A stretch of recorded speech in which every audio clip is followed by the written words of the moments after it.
Hola, ¿qué tal? Muy buenas tardes. Bienvenidos a la cuarta jornada de Enlightened Virtual Edition 2020, la conferencia mundial sobre educación, tecnología e innovación. Estamos aquí porque queremos saber cómo será el mundo post-COVID y porque queremos responder al desafío de construir entre todos un futuro mejor. Hablamos ayer de los riesgos, pero sobre todo de las oportunidades que se plantean en la educación de los más pequeños. Y hoy vamos a preguntarnos por los desafíos en la educación superior. ¿Cómo están reaccionando las universidades? ¿Cómo tienen que ser los nuevos modelos de educación superior tras la crisis del COVID? ¿Qué peso tiene realmente la formación online? Esto es Enlightened 2020. Son las 4 de la tarde y vamos a comenzar. Pandemia y confinamiento. La crisis del coronavirus ha catapultado el debate sobre la educación. ¿Pero en qué punto estamos ahora? Lo cierto es que todas las crisis actúan como aceleradores de tendencias. Lo estamos viendo ahora. Basta mencionar el caso de Google. El gigante de Silicon Valley ha creado sus propias titulaciones por 250 euros. Y el debate es evidente. ¿Pueden las empresas competir con las universidades en materia educativa? ¿Es la colaboración el único camino?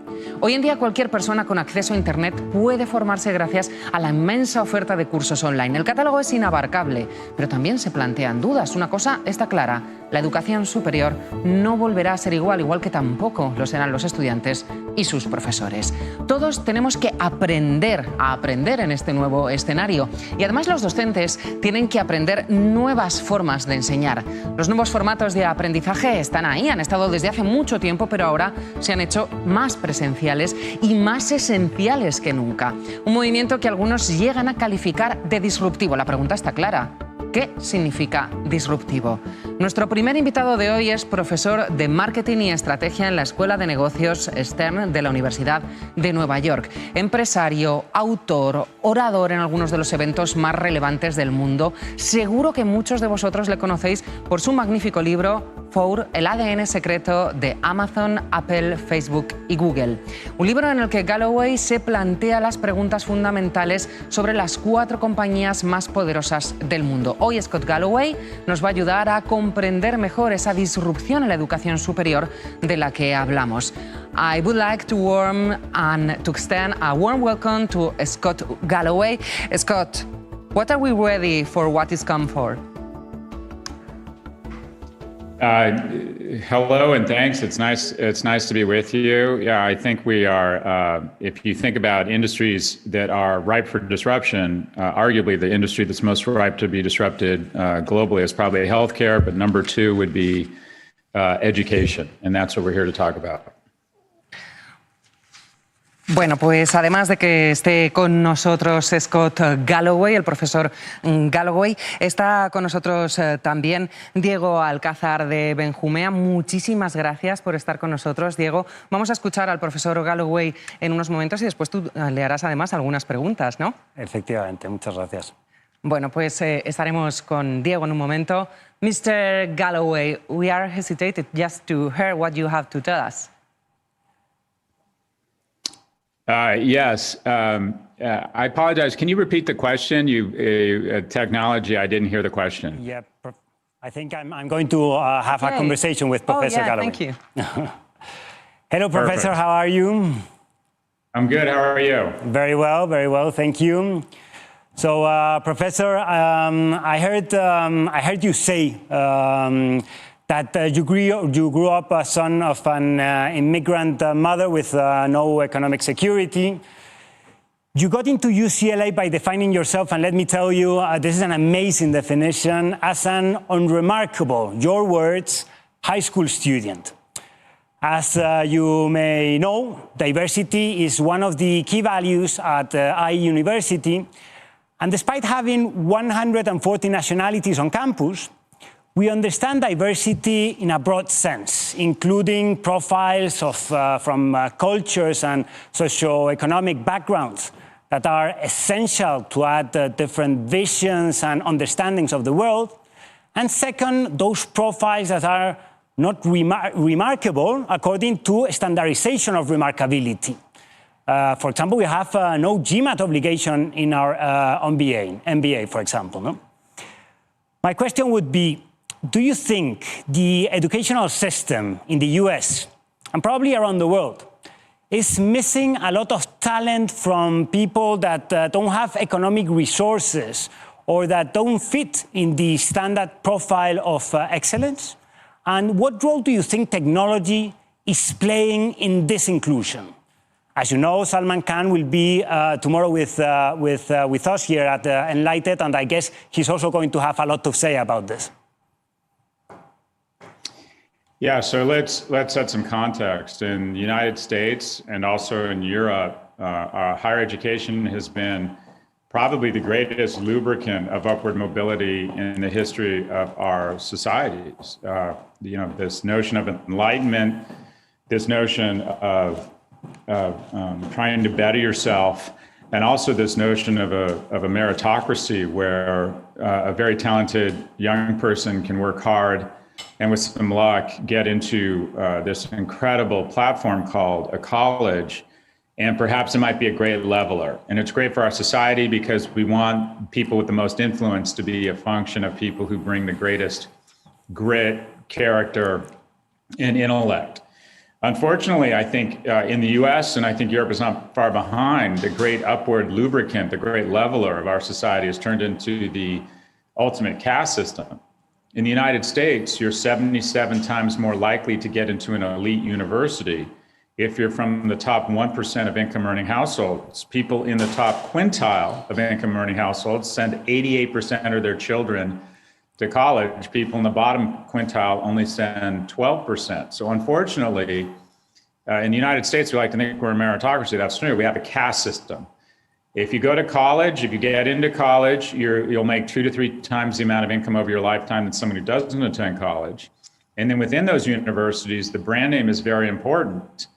And the elite universities, or graduates of the elite universities, get to divide an increasingly concentrated level of the spoil. So we've transitioned from higher education being this incredible leveler, this incredible upward lubricant, to just an agent of a caste system here in the US and I think increasingly in Europe. Yeah, that's actually very interesting, and I guess COVID is going to play a major role because, in 2020, 1.5 billion students, as you know, have experimented school and university closures. That is more than 80% of students worldwide. We have seen how learning has moved from classrooms to homes. Hybrid models of learning have become the standard. And although at our university, we have closed and opened our campuses and closed and opened them again, partly or completely. But we have done this safely thanks to our 20-year experience in liquid learning and obviously to massive testing. Today, still, most universities worldwide are closed and offering diminished academic experience. When COVID ends, do you think most universities will go back to business as usual? Do you think COVID is the great disruptor on the education systems worldwide? So if you think about what makes an industry ripe for disruption, it's a function of how fast it's increased prices relative to inflation, and then whether or not there's any underlying increase in innovation to justify that price increase. So think about technology. Every year, technology gets substantially better and the price goes down. Innovation up, price down, and that creates tremendous consumer surplus every year. Mm-hmm.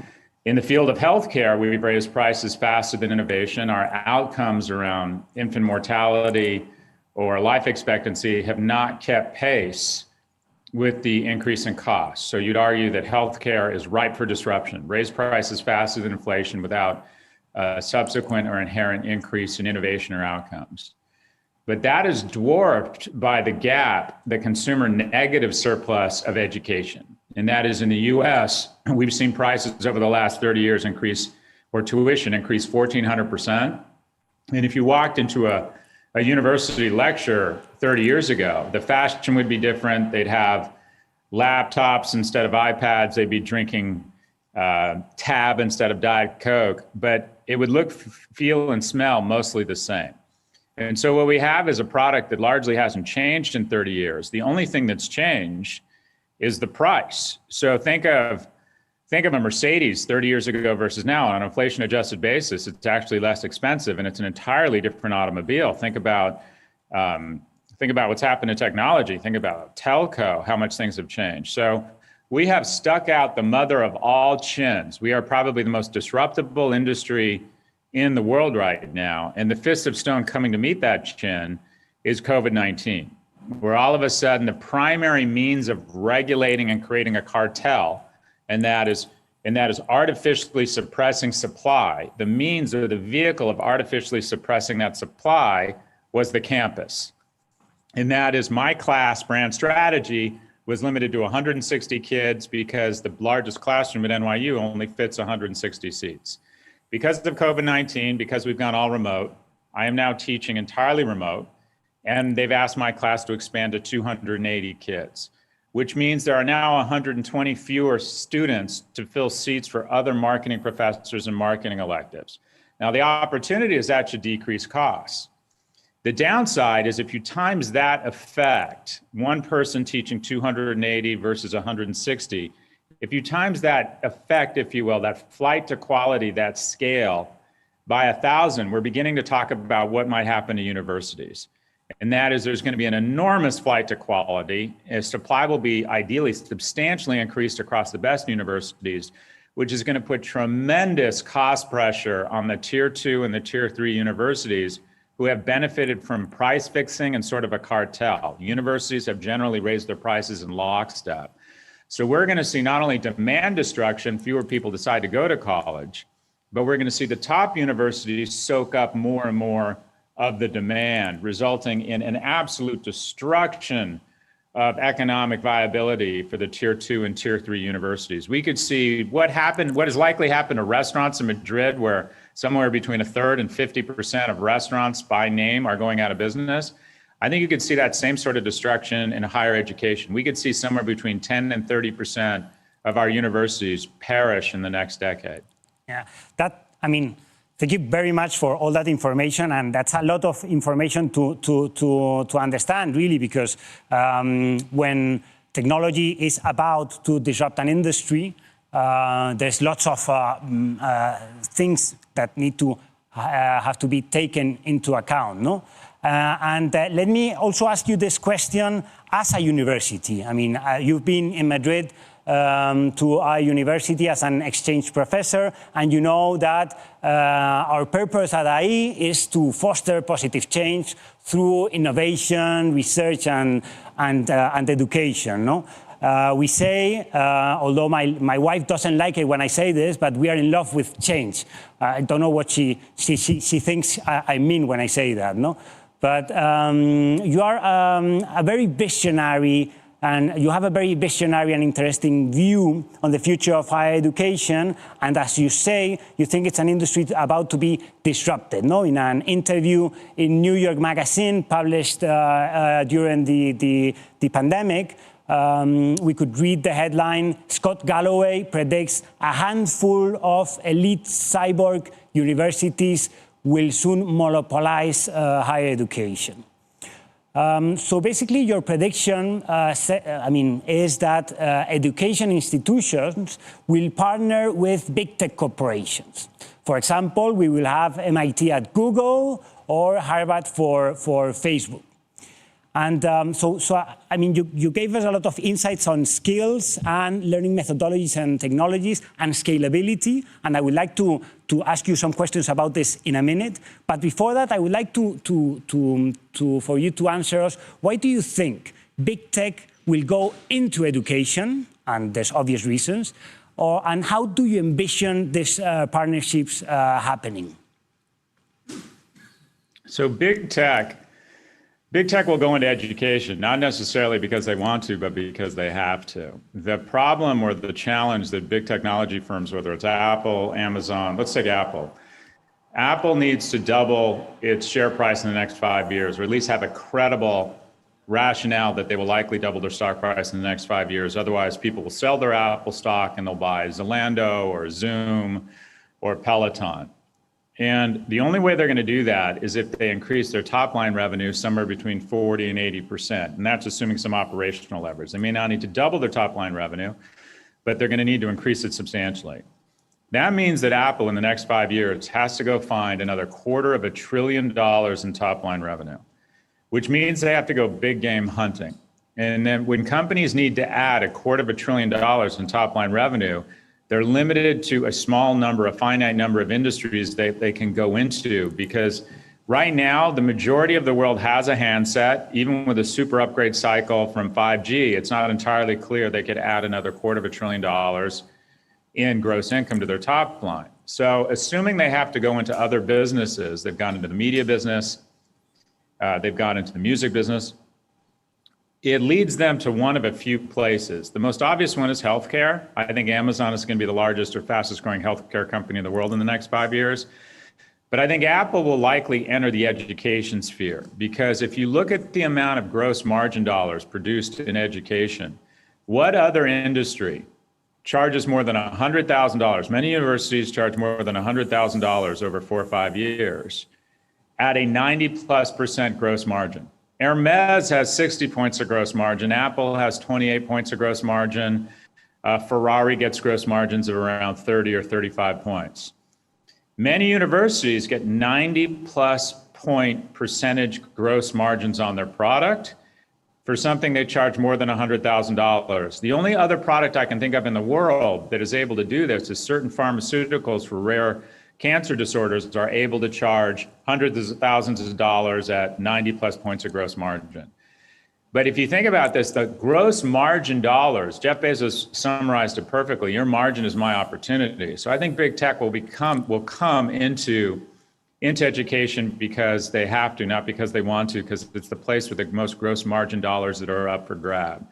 I think they will likely partner with the universities initially. So I could see Apple and the Bocconi partnering around some sort of design or liberal arts offering. Now, let's talk a little bit about IE. IE is at, in my opinion, is at a crossroads. And the fiduciaries and the board and the faculty have a decision to make. The first is IE will thrive. IE is going to thrive from a perception standpoint. There's going to be a flight to quality. IE is probably the premier brand in higher education in Spain. You will see, just as those smaller universities, there will be a culling of the herd, the tier 2 and tier 3 universities that charge an IE tuition, but without the IE certification or brand equity, will have a very difficult time surviving. After the culling, when there's more foliage or the same amount of foliage for fewer elephants, IE is going to consolidate the market and thrive. The question is, what does that mean for IE? Is IE going to become like the Ivy Leagues, drunk on exclusivity, and reduce their admittance rates such that they can go higher and higher in the rankings, which, by the way, have become a cancer of higher education because we all play to the metrics. We all study to the test. And one of the key components of a ranking is how low your admittance rate is. Do we fall into this trap? Does IE fall into this trap of becoming a luxury brand instead of public servants and boasting about how hard it is to get in? When I applied to UCLA, they admitted 60%. Now they only admit 12% of their applicants, and alumni are proud of that. That's tantamount to a homeless shelter turning away 88% of the people who showed up last night. I don't think that's a reason to be proud. Or will IE decide to use technology to try and dramatically expand its enrollment such that it offers more opportunity to Spanish citizens, to more people who want to come to Spain, to more people who want to integrate into Europe, and hopefully build greater bonds, cross-border bonds. Great universities like IE are at a crossroads. Do they get tempted to become luxury brands such that alumni and faculty can feel more important and feel more credentialed, or do they stick to their roots as public servants and dramatically expand their enrollments using technology to increase admittance rates, decrease costs, and fall back in love with what I would refer to as the unremarkables? Two types of people get into world-class universities right now. Yeah. Children of rich people and freakishly remarkable young people. And I can prove to you that 99% of our children are not in the top 1%. So IE and the rest of the world-class universities need to fall back in love with unremarkable children. Yeah, absolutely. And let me tell you from the IE side. First, I envy Ivy League universities with such margins that you have, because that's not the case in our university. But I envy Ivy League universities. And second, I mean, I think the mission of a university, and I want to ask you about this as well, no? It's not just about delivering skills. This is one of our missions, no? The mission of universities is also to create knowledge through research. And third, there's also a mission of universities, which is offering social interaction of their students. I mean, you went to campus in UCLA. You see how your students are taking huge advantages from being in New York, in the village. So I think one of the important things of higher education is to offer, we call it at IE, a liquid experience, liquid learning, in which you can combine hybrid formats, online, face-to-face experiences, also on-campus and off-campus experiences, asynchronous and synchronous experiences. And I think, yes, absolutely, in education, in skills, we need to scale up. We need to scale up and to reach out much more people. And I think technology is going to be a great ally to do this. And actually, the pandemic is accelerating our, we've been in contact, we've been delivering liquid learning for 20 years, no? But other institutions are now getting into online and blended education, and I think that's a great advantage, no? But yes, obviously, we need to rethink our own models, no? But on this, I would like to ask you, do you think, as I said before, universities are, big tech corporations entering, universities should deliver skills as their only mission? Or, you think there's other areas that add value there? We have a tendency, so the fastest way to process information is binary, to think of every issue in zeros and ones. So we think about vocational schools or liberal arts education. And the reality is we need a mix of both. In the US, we haven't invested enough in vocational programs. At the same time, a lot of people are critical of a place like Germany, where from a very young age, they decide that you are going to be in a certain vocation and maybe don't give people or shut off avenues for exploration that young people should have. So obviously it's a balance. When it comes to digital, people have a tendency to say, well, the remote learning doesn't work. And we're not talking about all remote. You're right. The key word is hybrid. And that is, if you took 50% of the courses at NYU or at IE online, you effectively overnight double the supply, or you double the size of the campus, I should say. So we tend to think at UCLA, they say, we just don't have any more land. We can't let any more kids in. And what you're talking about, so we could double, if you will, the supply, the primary governor or friction in dramatically expanding supply and decreasing costs has been classroom space and tenured faculty. And I think you could expand the supply of both of those things cost effectively with a mix of technology and in person. And I think the dirty secret is we could take half our classes online without much of an erosion in quality. Now, what you're talking about, the softer stuff. When I went to UCLA, I learned accountability. I went on academic probation and I realized that a lack of discipline and a lack of effort has ramifications.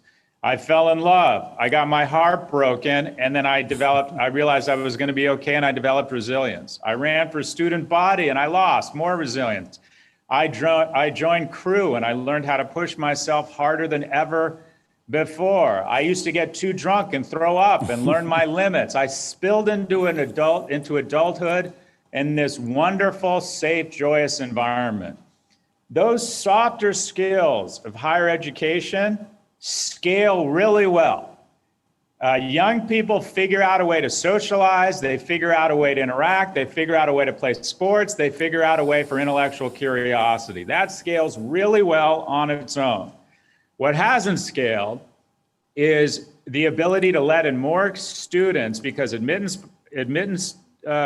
departments and university administrators and alumni and faculty have become drunk on exclusivity because that artificial scarcity raises their salaries, it raises their prestige. So I agree that the softer stuff, the leadership skills, the social skills that if you're fortunate enough to go to a great four-year university you get are invaluable. That stuff scales on its own. If you doubled the population of students at UCLA, NYU, and IE, they would still learn their limits. They would still fall in love. Many of them would still decide they want to be philosophers. Many of them would discover they want to be journalists. That will scale really well. What we need to focus on is breaking the wheel of artificial supply constraints such that we can make excuses not to let in kids who aren't freakishly remarkable. The only people getting into the great universities now are the children of rich kids or kids who are freakishly productive from the age of 15 to 17. And many of us, most of us, aren't remarkable from the ages of 15 to 17, but we still might have remarkable futures. And the fear is that we're precluding or we're shutting off an incredible supply of people who are going to be remarkable in the future. And that is the mission, I think, of public universities, is to find unremarkable kids and give them remarkable opportunities. And we end up finding that many of them turn out to be absolutely remarkable. So it's not either or. Technology can open it up. It'll be a hybrid model. The social stuff scales really well. The opportunity or the need is to dramatically expand the learning and the in-classroom instruction. That's what we need to focus on. Yeah, I mean, absolutely. I think the question here is the level of scalability. Obviously, there's a level of scalability that we can assume, no? To give a very premium, I don't like that word premium, but an amazing experience to our students.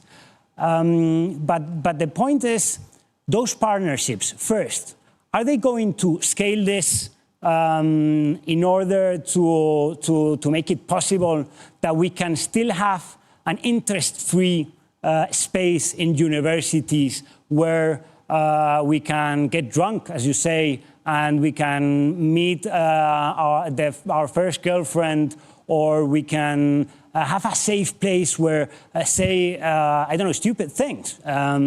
So are these partnerships going to allow us to do that? First, and second, what problems do you envision with this kind of partnerships? Because as far as every industry they have entered, they are now quite monopolistic in those industries. So what would be the outcome of those kind of partnerships if at the end they are going to end up really as a monopoly and all the threats that that implies, no? So we have a tendency, college, higher education, at least in America, is so ingrained into our society that the majority, so only a third of Americans get a college degree, but 99% of the people in positions of influence and power have a college degree. And if you look at the most influential people in media, in government, and in business, it's somewhere between 90 and 99%. So the most powerful people have a very fond memory of the traditional college experience that includes soccer, football games, leafy campuses, fraternity parties. But the reality is there are a lot of kids that are fine getting a vocational experience and just want certification so they can have a better shot at providing economic security for them and their families. The Cal State system in California graduates 500,000 students, 88% of them commute, meaning that the majority don't want that or have access to that on-campus experience. But the tuition is only $7,000 for in-state students, which is incredibly low in the United States. I think that is where, quite frankly, America and Europe get stronger. And that is, if you're fortunate enough and want to have access to the on-campus experience, it's wonderful. It's something we all look back on fondly. But the most important thing, or the priority, is that we have a generation of people that have the skills to be productive in an economy such that they can innovate and they can provide economic security for them and their families.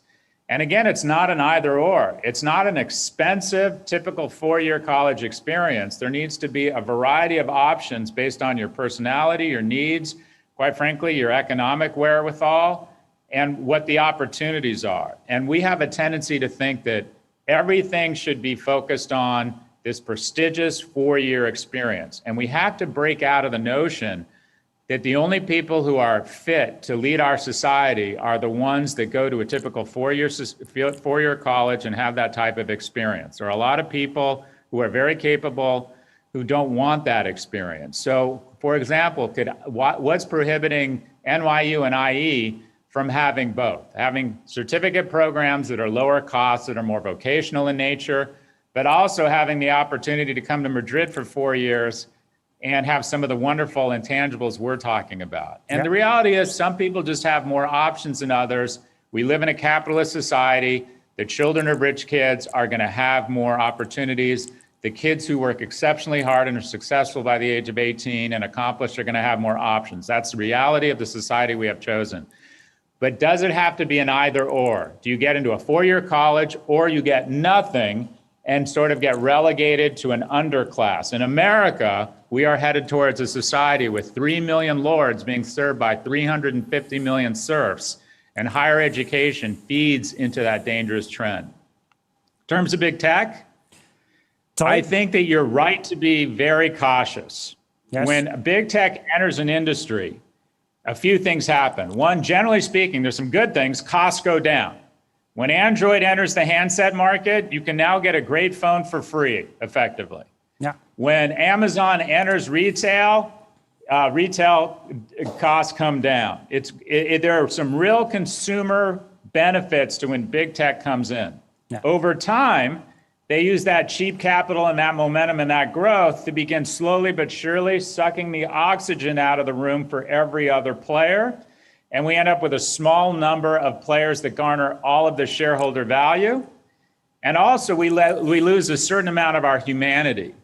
The people who are in charge of IE are people with liberal arts backgrounds. They think a lot about the Commonwealth of Spain. They think a lot about integrating the importance of creating bonds across border. The shareholders and fiduciaries of big tech do not think that way. They are 100% focused on shareholder value. They don't care if your teens are depressed. They don't care if your elections are weaponized. They don't care if the government gets no taxes because of tax avoidance. They don't care about unfair competition. They are not concerned with the condition of our soul. They will not take care of us when we are older. Yeah, absolutely. So there will be some short-term benefits to big tech coming in, but there is a very big danger, and that is they do to maps, or they do to education what they've done to maps, what they've done to streaming video, what they've done to online commerce, what they've done to social media, and that is it's great for the consumer, it's great for the shareholders of those companies, and slowly but surely it gets worse for everybody else in society. So I think I'm not here with a message of hope. I'm telling you what I think is going to happen.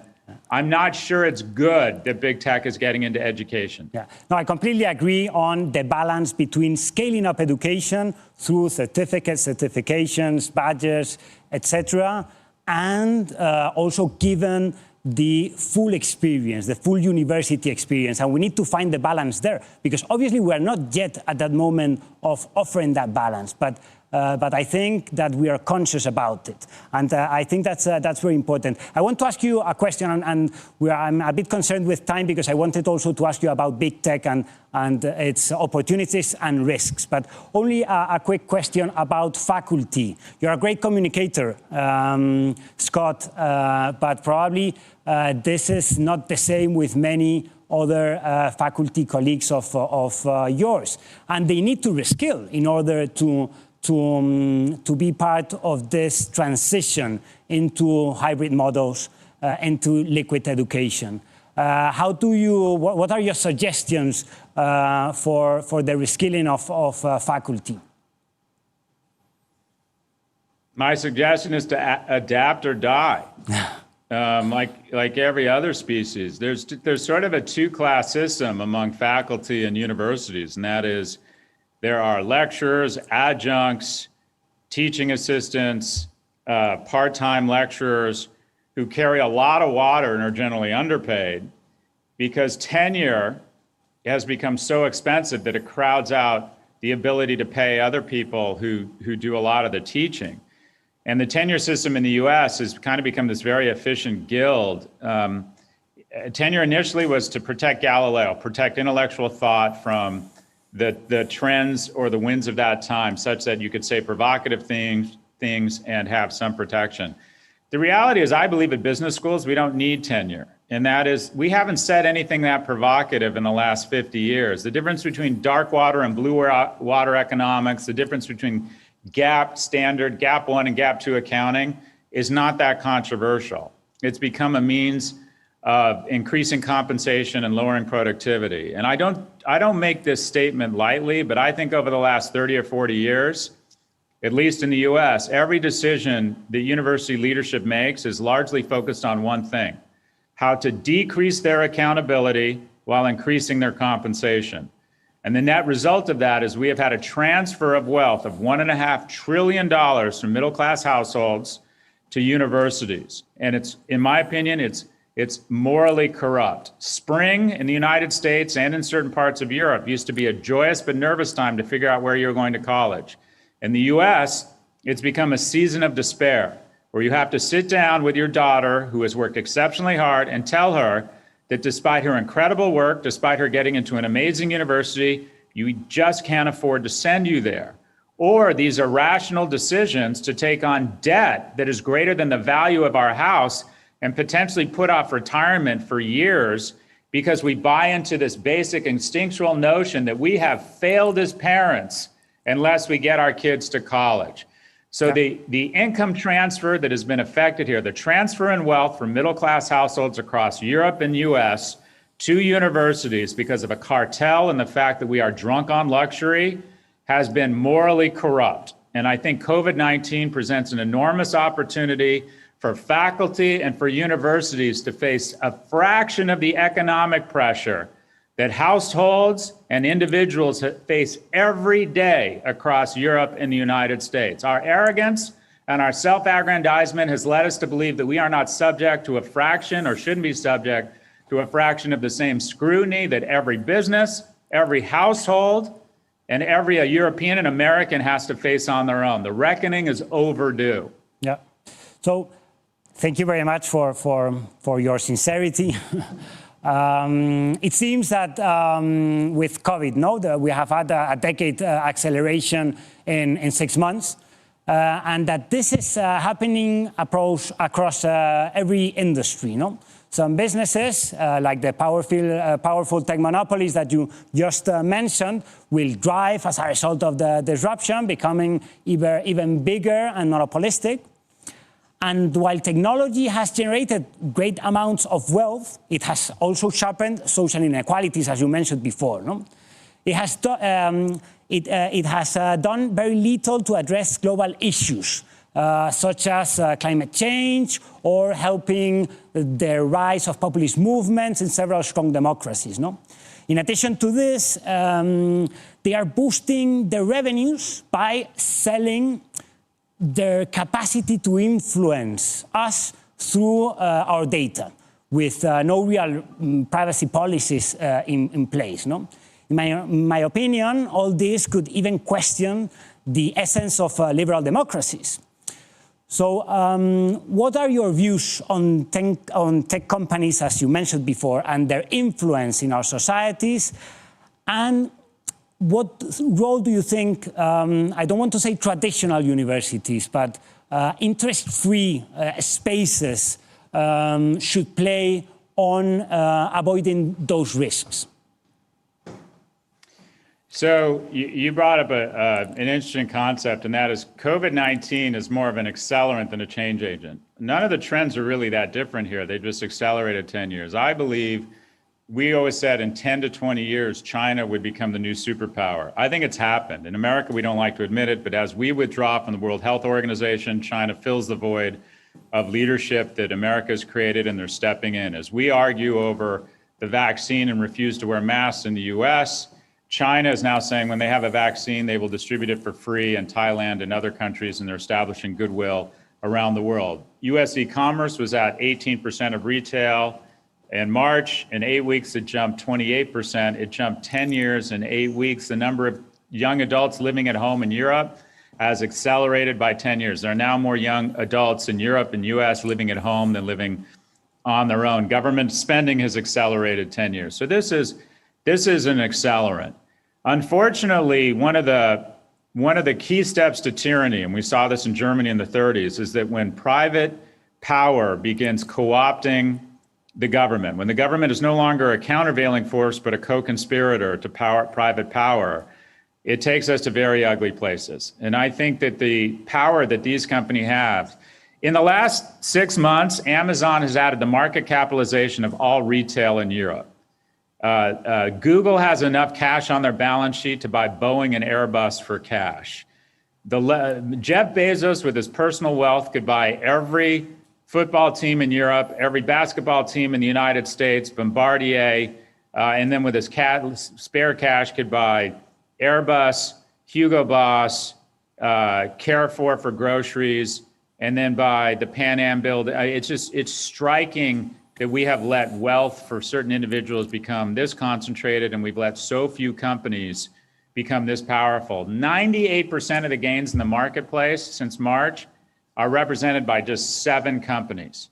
So while we take cold comfort in the notion that the market is up, the market is not up. Some companies have accelerated, and we just have to decide as a society, are we comfortable with an increasing amount of power, an increasing amount of the spoils being garnered by fewer and fewer companies and fewer people? So we just have a decision as a population to make. Are we comfortable with this concentration of power? It's happened more dramatically in the US, but Europe is not far behind. The same things are happening there. I hope that I'm very encouraged by Marguerite Vestager and that Europe is being more focused on antitrust and regulation.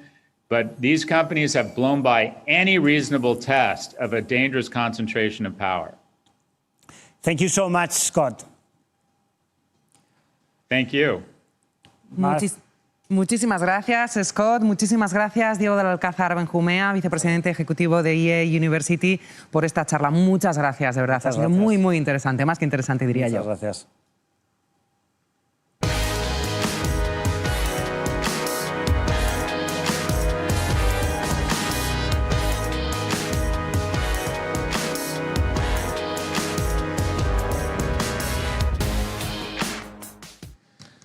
Nuestra siguiente invitada sostiene que la educación debe fomentar el pensamiento crítico y la inclusión social. Está convencida también de que los estudiantes y los profesores tienen una increíble capacidad para adaptarse a los retos. Retos como el que ahora vivimos, pero para apoyarlos en ese desafío son esenciales las políticas comunes, programas como Horizon Europe, Erasmus Plus o Creative Europe.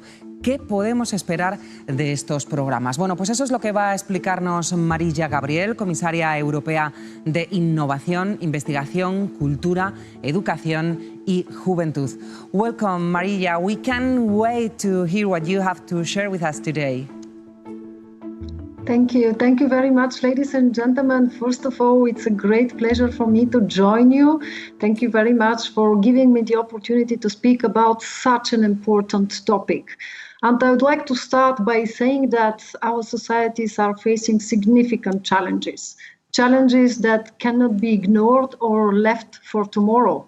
Climate change, digital transformation, the actual health crisis, just to name a few. And all these issues deserve our attention. And to face them, we must change. And this means universities are our driver. They are our hope that we'll be able to succeed in these transformational processes. And it is very good that the higher community education is so engaged. We need your readiness to adapt, your wisdom and your creativity. We need you to provide our citizens with the necessary knowledge and skills and to create and attract more talents, researchers, bright people here in Europe to say them that Europe is your home.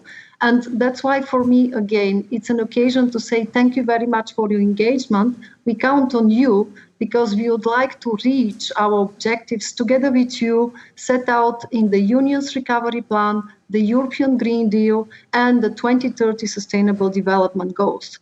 Now, I would like to focus my intervention on the three main initiatives that I presented last month. That's the framework of our European knowledge strategy. We are talking here about a new dynamic European research area, a European education area that we would like to see as reality by 2025, and the Digital Education Action Plan. So first, let me start with the European research area. What is important since the beginning? That we need to assure real synergies between European research area and European education area. Because what unites these three initiatives, it's our desire to offer a common response to the challenges of an inclusive, green and digital Europe. A Europe that can tap on the potential of all citizens, including women, in all areas of study or work. And we need to do more, and I think that our initiatives can give some good, encouraging examples. First, I would like to start with the European research area, as I already said it. Of course, we have the European research area now for 20 years. We have good successes. Just to mention a few of them, we have a world-class research infrastructures. We have 7 billion of investments from our national member states. We really have done a lot in order to have lowering geographical barriers to researcher collaborations and mobility. And initial steps were done to enhance access to open, reusable scientific information. We all have seen how important it is, open access and open science during the crisis. However, the European performance on research innovation has stagnated since 2012. And major players from Asia in particular are gradually growing. Recent figures show that the European research and development investment is at 2.19% of the GDP, far from our objective of 3%. So that means that on average, only 2 out of 100 euro generated in Europe are invested in research. And we need definitely to change this. We need to see how the excellent results that we have in science can be translated into products and services, how we can create markets thanks to the excellence of our researchers and our universities. And that's why now we propose new 4 objectives of the new European research area. First, we need to prioritize investments and reforms in order to accelerate the green and digital transformation, to increase our competitiveness as well as the speed and depth of the recovery. We need to simplify and facilitate the interplay between national and European R&I system, and that will be at the core of a new non-binding pact for research innovation in Europe that we, the Commission, will propose as a basis for our member states to reinforce their commitment to share policies and principles. Second, improving access to excellence in order to achieve stronger R&I systems across the European Union, because inclusiveness and excellence are the 2 sides of the same coin. That's why we would like to see that member states with lower performances are able to join the excellence. And that's why we would like to put in place the European Research Area Forum for Transition. And we would like to support our member states in our research innovation community to strengthening the mobility opportunities for researchers to access excellence and expand their experience through dedicated mobility schemes between industry and academia. And that's the 3rd point. We would like now to translate the research innovation results into the economy. It means fostering resilience and competitiveness of our economies and societies. And that's why we would like this time to propose to have a common industrial technology roadmaps between academia and business in order to see how we can translate the results into products and services. And finally, there is a need to progress on the free circulation of knowledge, considering an ethical and human-centric approach. That's the added value of our European approach to research and technological development. We need to invest in developing the skills of our researchers while connecting all actors across Europe, including in education, training, and labor market. So you can see the new European research area will support Europe to restructure its research landscape, and that will be done through cross-border cooperation, critical mass building, better coordination, and improvement of national research policies and systems. And this will be done in synergies with the European education area. And this brings me to the second flagship initiative, the European education area. Now, what we would like to see, that European education area this time will be a reality by 2025, because there is some non-acceptable numbers in Europe. You know that more than 40% of adults in Europe have insufficient digital skills. Only 5% of students can have Erasmus Plus experience. Education investment in many member states has been continuously decreasing. And as a result, now this time, we would like together European research area and European education area to bring better results. And that's why I'm very glad that today you have rectors coming from different universities in Europe, because we count on them for our flagship initiative, the European University Alliances. Now, actually, we have 41 alliances with 280 universities engaged in this initiative. What is different this time is that we would like to see ecosystems with at the center our universities, but by adopting a challenge-based approach to learning, teaching, and research. And our hope is that these alliances will set a model that will be enough flexible, it can be used by institutions across our continent. Yes, we have challenges to solve. We need finally to find solutions about the automatic recognition of diplomas. We need to think about the European degree. We need to see how to tackle all these national barriers that actually we have. And in this respect, it will be very important, the role of the European universities on something new. It's my proposal to have a European framework for micro-credentials, because we know that people in the workforce need to reskill and upskill given the pace of change in the labor market. But for many, it is impossible to take a long break from work and get a degree.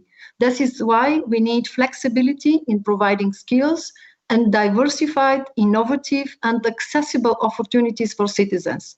Actually, we are working with our stakeholders on this, and of course, I count on our universities to allow us to have these opportunities as fully recognized and quality certified. And in this framework, in this context, it's very important to have a more clear picture what happened between the labor market and our graduates.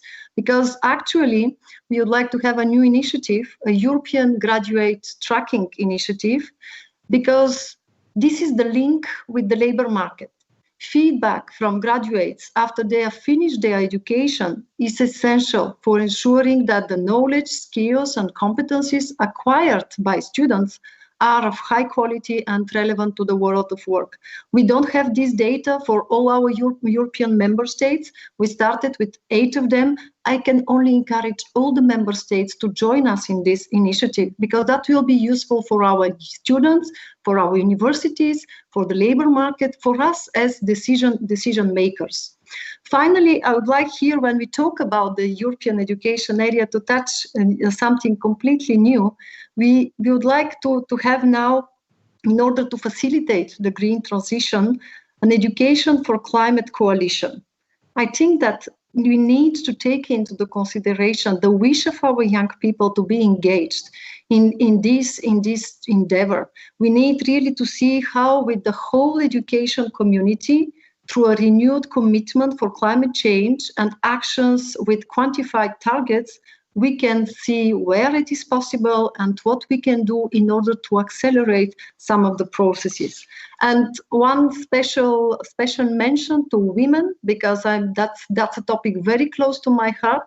We have gender balance when we talk about PhD graduates, but we need more women in decision-making process. Only 24% of our rectors in Europe are women. So we will be very glad to work together with all of you in order just to reflect the diversity of our society and to work as a team. And final word, we need all these measures to be inclusive. Even today, too many competent people are excluded from higher education due to social, economic, or cultural reasons, or lack of support and guidance. And we cannot afford to leave people behind. All these measures for us are important, and that's why allow me to share with you that as a next step of the area of higher education, we'll launch an online public consultation aimed at the co-creation of a transformation agenda by the end of next year, 2021. So we must start to work immediately. And finally, the third part of my intervention is linked to the Digital Education Action Plan. We know that we cannot tackle the challenges we face without being able to use all the tools at our disposal. This is why we need to improve digital education. During the crisis, we have seen that there is some weaknesses, but we have some very, very good strengths. The weaknesses, we need to work on connectivity, we need to work on equipment, we need to work on more training for our teachers, for our young people. But at the same time, what was extraordinary, that was the creativity and the mobilization of all the people engaged in this education process. So I think that in our digital education plan, what is important first is to identify the two main pillars of our initiative. First, developing a high-performing digital education ecosystem equipped with all the tools our educators and learners need to become digitally proficient. Of course, we'll have initiatives for connectivity and equipment. For connectivity, my proposal is to have connectivity for schools initiative for rural and remote areas.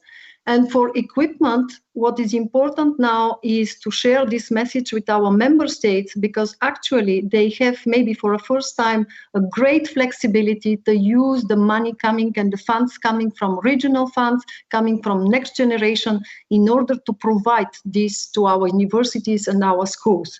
And one important thing, because equipment and connectivity is one thing, but we need quality online content. That's why my intention is to launch a feasibility study on the creation of a European exchange platform. Europe needs to catch up and create its own common space to share certified online resources and link existing education platforms.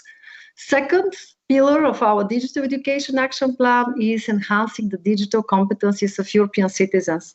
We need here to pay attention to both basic and advanced digital skills and competencies. We need to better understand the data-intensive technologies, such as artificial intelligence. And when we talk about artificial intelligence, two concrete initiatives. We need to fix an ethical principles with the use of artificial intelligence in our education systems, because definitely that's the next game changer. But there is a lot of issues that we have to address, especially because in Europe we have values and we have principles, and our approach is human-centered approach. The second thing is to have more girls on artificial intelligence, because artificial intelligence is working with a big amount of data. There is a huge risk to reproduce some bias, discriminations. So my wish is really to work all together in order to bring more women in STEM education, because when we look at this, we can see that 54% of all higher education students in the EU are women, but only 17% are doing ICT. And I think that here we need to use just their potential. Finally, very, very practical question: how to coordinate all this, because there is a lot of different initiatives, as you already have seen. What we would like here is to create a European digital education hub.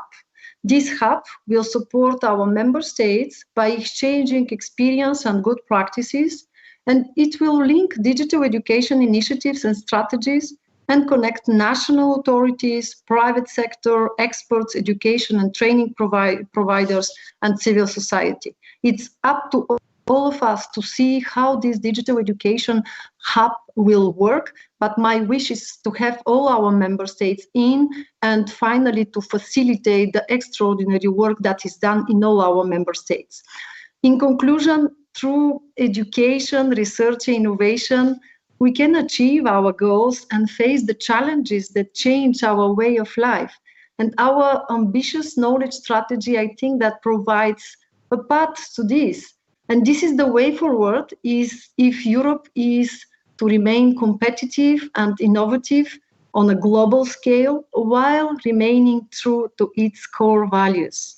This can be challenging times, but as we work together, we can make sure that higher education emerges stronger and more connected. Thank you very much for giving me this opportunity to share these initiatives and thoughts with you, and count on our full support.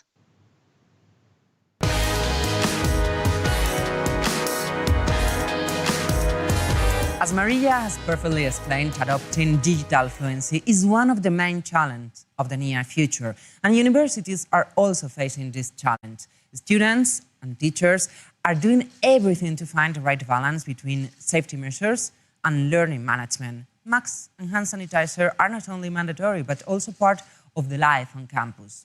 With all this uncertainty and chaos, universities have to endure the digital transformation process. Thankfully, universities are resilient institutions. How many dangers have they faced throughout history? And here they are, after all. The coronavirus crisis is seen as a threat, but also as a booster for research and innovation. Only time will tell. Well, time and our next panel. But before we greet the speakers, let's welcome Cristina Manzano, Director of S Global and columnist at El País. Welcome, Cristina. Thank you very much, Marta. Good afternoon, good morning if you are on the other side of the Atlantic, good evening. Thank you for being here, there at the other side of the screen, for this exceptional panel to tell us, Marta just explained, the challenges and opportunities for the future of higher education, especially here in Europe. We have with us today for this, to talk about these issues, we have Santiago Iñiguez, who's president of iUniversity. We have Martin Paul, who's the rector of the University of Maastricht. We had Edeltraud Harapi Egger, who's the rector of the University of Vienna Sciences and Business there in Austria. And we have Andrea Principe, who's the rector of Luis Guido Carli University in Rome. Marta explained very well all the different aspects of these challenges and opportunities, but I want to start from the very beginning. The first impact that the pandemic has had on higher education, on education in general, is that it has become totally virtual. And I wanted to start with Edeltraud. I wanted to ask you, do you think this is a permanent trend? Are we seeing now students going back to classes normally? Do you think it will stay forever? What is your opinion? Oh, well, thank you very much. No, well, of course, we saw that it works to go virtual and to have all our lectures transformed to the digital format. So it did work, actually.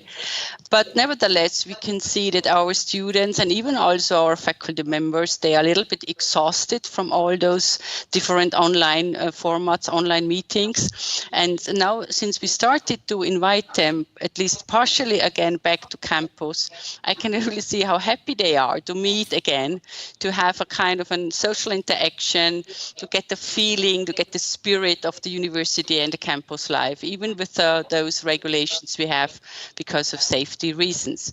So since they are aware of the fact that they really missed a lot, this direct meeting and face-to-face meeting and debating, I don't think that we can on the long term actually exclude and finally substitute all those interactions by digital formats.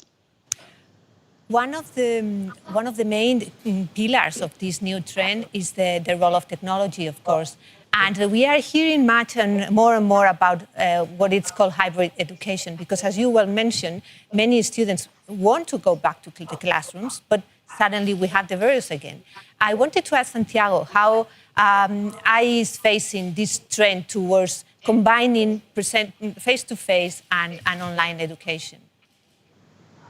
Well, we have been working for the past 20 years in hybrid formats, and thus we were able to jump when the pandemic was declared.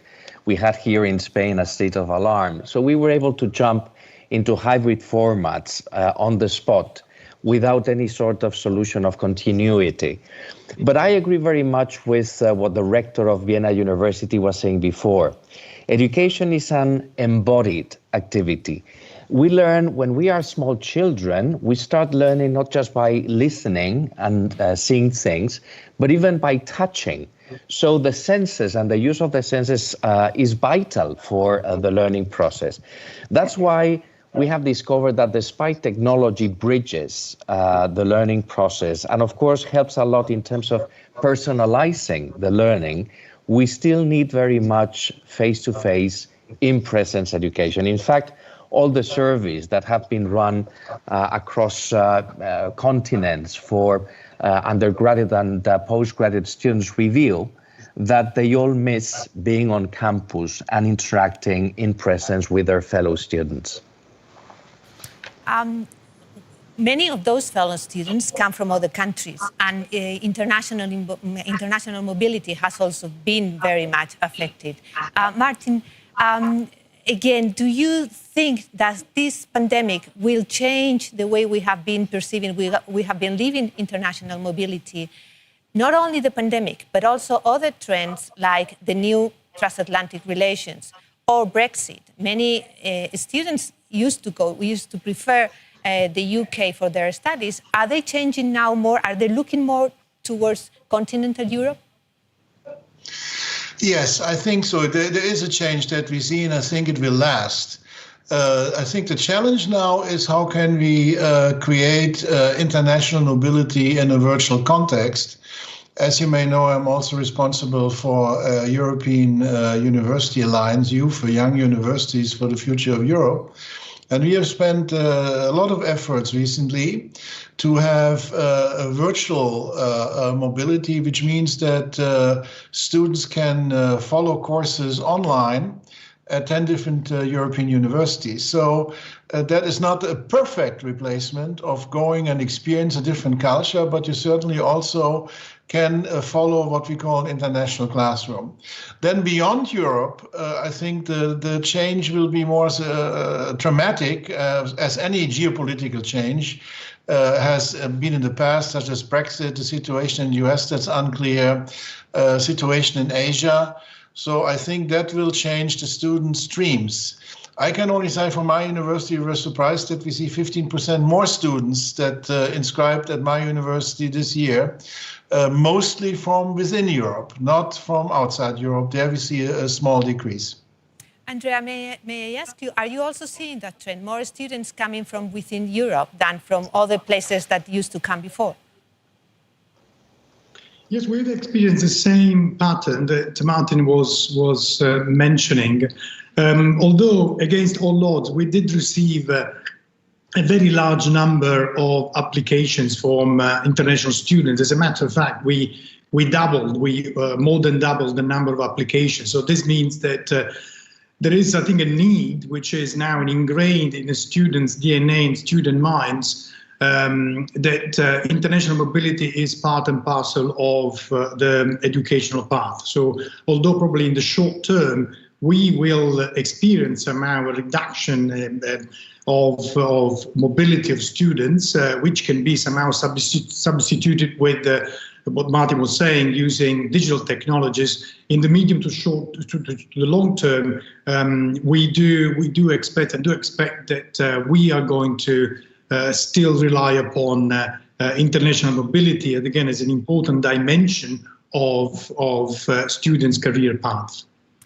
Let me touch upon the economic factor, because the economic crisis is one of the most known effects of consequence of this pandemic. And I would like to ask you about both the impact for higher education institutions and for the students themselves. Let's start with the institutions. Edeltraub, how can universities face the decrease in tuition fees if students are not going back in as large numbers as before, for instance, Or how can universities face the development, the research needed, the investment in technology needed to face this virtual future? Do we have enough resources to be up to the level of the challenge? Well, I think this is a kind of a political question. You know, I'm a rector of a public university, which means that I am not relying on tuition fees, because our understanding is that education is a public good, which is then funded by public money, by taxpayers' money. If you have an idea of, you know, that education is an investment in your own human capital, then of course it's more an idea of private good, where you have to invest in your own market value. And then, of course, you are more on the side of tuition fees. What I can see now, compared to my colleagues from those institutions who really rely on tuition fees, that they face severe financial problems on a long-term run as well. So I'm a little bit lucky. I'm a little the lucky guy, I guess. So I can see that even we have always the discussion on depending on political situations by being a public university. At the moment, this saves us from financial damages. However, what we will see is that probably more and more students can't afford an education, because it's not only about tuition fees, of course, it's only about, you know, not contributing to family income, or also do have to work for their own economic reasons. Therefore, I think that one idea would be to go a little bit more to philanthropic culture, which is not very well developed in Europe. But basically, I think we should invest a little more in this area of the idea that people just support financially research and universities, and therefore higher education. You are totally right. Even if you don't depend on tuition fees, the challenge is also for public finances when they are going to be much more stressed due to the crisis. Martin, do you think the plans that the European Commission, the European institutions are designing for the recovery plan and the next budget for the European Union, do you think that will be enough to cover that stress in our public finances regarding, again, higher education? I mean, that's a difficult question to answer. I mean, I'm concerned that if the European Commission makes budget cuts, that higher education can be a victim. So I think we have to lobby for that. But on the positive side, there's also a lot of investment now. I was more concerned, I would say, if you asked me this question 4 to 6 weeks ago, but I see in many countries, also in my countries, the willingness to just invest to conquer the crisis. And I think that's what you also need at universities. But I would agree with my colleague from Vienna. In my country also, the universities are at the moment financially stable. What we have to worry about is the students. The economical situation is the students, the family where they come from. Will they still be able to afford to go to university? So that will be the challenge for the future. But in terms of my national funding, I am very optimistic in Europe. I hope we can convince Europe that investing in higher education, in the higher education area, is still an essential feature. But I'm really worried about the students and their families. Andrea, regarding precisely students, what is your experience there in Rome? Are students dropping out because of economic problems? Are there enough financial support for them? Are they changing? Is a university college degree still the door to the social, the ladder, the social ladder to step to another way of being in life? Is this still something that most people want to have now? Well, I do think, and of course I'm biased in this respect, being the leader of a university, although it's a private university. I do think that students and in general university education, academic education, still represents the way to prepare the next generation of leaders, and therefore offer opportunities also to students that cannot afford. As a university, we have not experienced any number drops for students, but we do have offered to students, even students already enrolled at Lewis, grants to support them because of the economic crisis, which has not been particularly important as yet, but I do think that will kick in later on. So I think we should be aware of this, and I think we should also try to think about different other solutions. For instance, we have liaised with a few banks to offer loans. At the same time, we also liaise with companies to increase the number of grants and scholarship to students. Thank you. One of the major things that we are seeing that the pandemic has created is to increase the gap, the inequality gap, in many aspects, but also in education. We have heard many stories of children in their homes which didn't have good internet access, for instance, which didn't have the equipment, the computers, and so on. At the university level, Santiago, how can universities keep assuring that gap is not widening in the coming years? What is your experience from IE? Well, sure. I mean, this is one of the major issues that we all talk about these days, accessibility to higher education on a universal basis. And linking, your question to previous comments, because education is a common good, which is provided by both public as well as private universities, but it's a costly activity.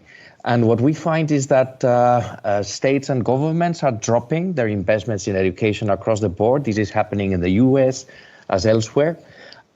We are also finding that there's some resistance to pay high tuition costs. So we need to gather the support of many different agents from public and private sources, including, of course, fundraising activities in order to finance our different activities and provides universal access to applicants and students. So I guess this is actually an issue which is applicable across the board. It doesn't just affect European countries. It's also present in the US, across the Americas, and increasingly in Asia. Of course, education can become an equalizer. It can actually provide the best possible access to climb up, as you were saying before, the social ladder. But unless you guarantee access to higher education, good scholarships, good loan schemes, and of course, many other sources in order to finance the activity at universities, and this is also linked to international mobility. Of course, moving all those students and faculty members and talent across countries, cross-border, does also entail costs, and the European Union has been, very supportive of the Erasmus program.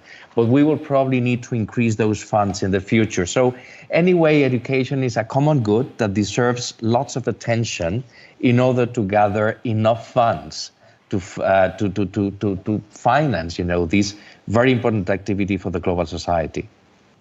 Let me go back to the very beginning, because we were talking about the impact of the pandemic in virtual teaching, how everyone has become suddenly virtual. But do students and do parents consider that virtual teaching has the same level than face-to-face teaching? And learning, of course. And what about the experience on campus? When we have to become, Edeltraud was saying before that many students want to go back. We are seeing students going back to campus, but there will be moments where it won't be possible. There will be institutions that will bet on virtual because of many reasons. How can we define a university college degree that is virtual without having the experience of the campus life experience, which was it is an essential part of higher education? I know you mentioned before that most of the students want to come back to the campus, but what if? As I was asking at the very beginning, is this a permanent trend? Is this a temporary issue? What is your opinion, Martin?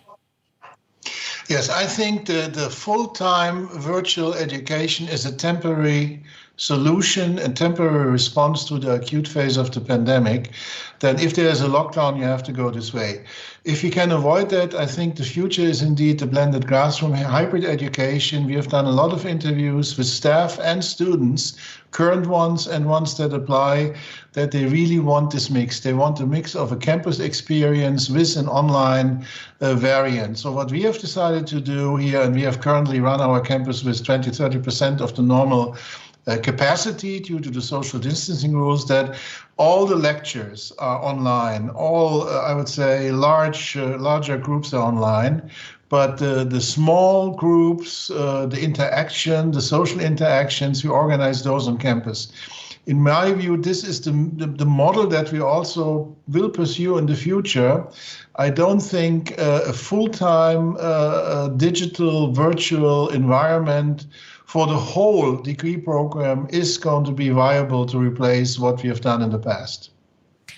What about teaching? What about professors? How have they got used to this online teaching? Because students are young and by definition more resilient, but what about the faculty? And this is a common question. This goes for all of you. What has been your experience throughout these months with all these professors having to teach online if they were not used to?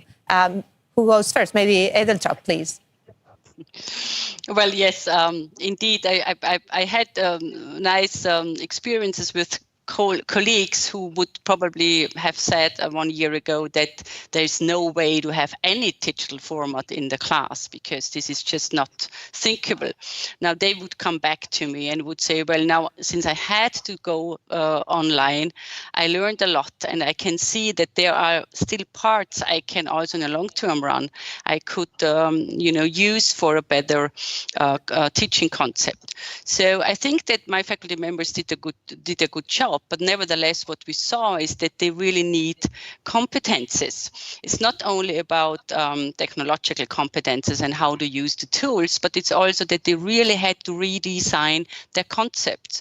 So simply, switching your traditional teaching concept into the virtual world, this did not work.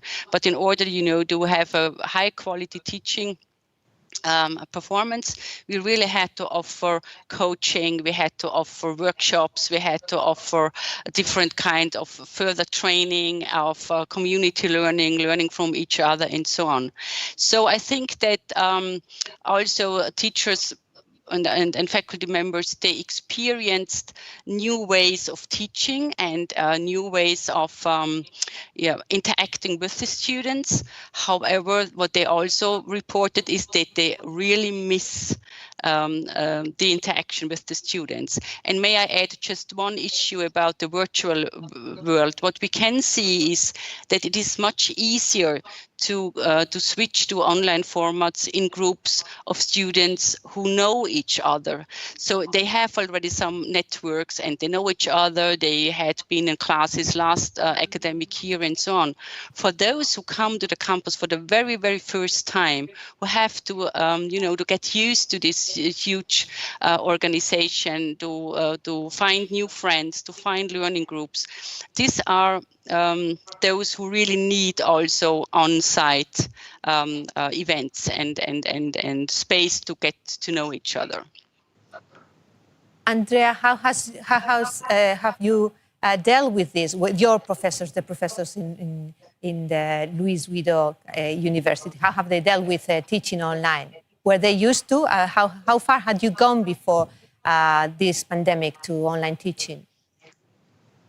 Well, I'm smiling because I like to say that we, due to the pandemics and due to the lockdown, each of us was somehow forced to attend a crash course into the future. And as a matter of fact, all our faculty at Luis, some of them were already very much into digital learning, but now the entire faculty has had a very interesting experience now to use digital technologies. And I think that despite the kind of gap that we had at the beginning, now we have filled it very well, to the extent that soon after the end of the the summer term last academic year, we have organized a set of seminars for our faculty to tell them how to and teach them how to redesign the programs, the courses, to better exploit this hybrid model. As other universities in Europe, as we were listening at Lewis, we have adopted this hybrid model that offer more, in fact, more spaces, more logistics, more on-campus presence for the freshers, for the students of the first years, and overall for the other students it's a 50-50 online vis-a-vis in-presence classes. Because another thing that we've learned during the lockdown is that online teaching has great opportunities, and I do think that we need to take online teaching and digital technologies into account when we're going to be redesigning further on the programs and the courses.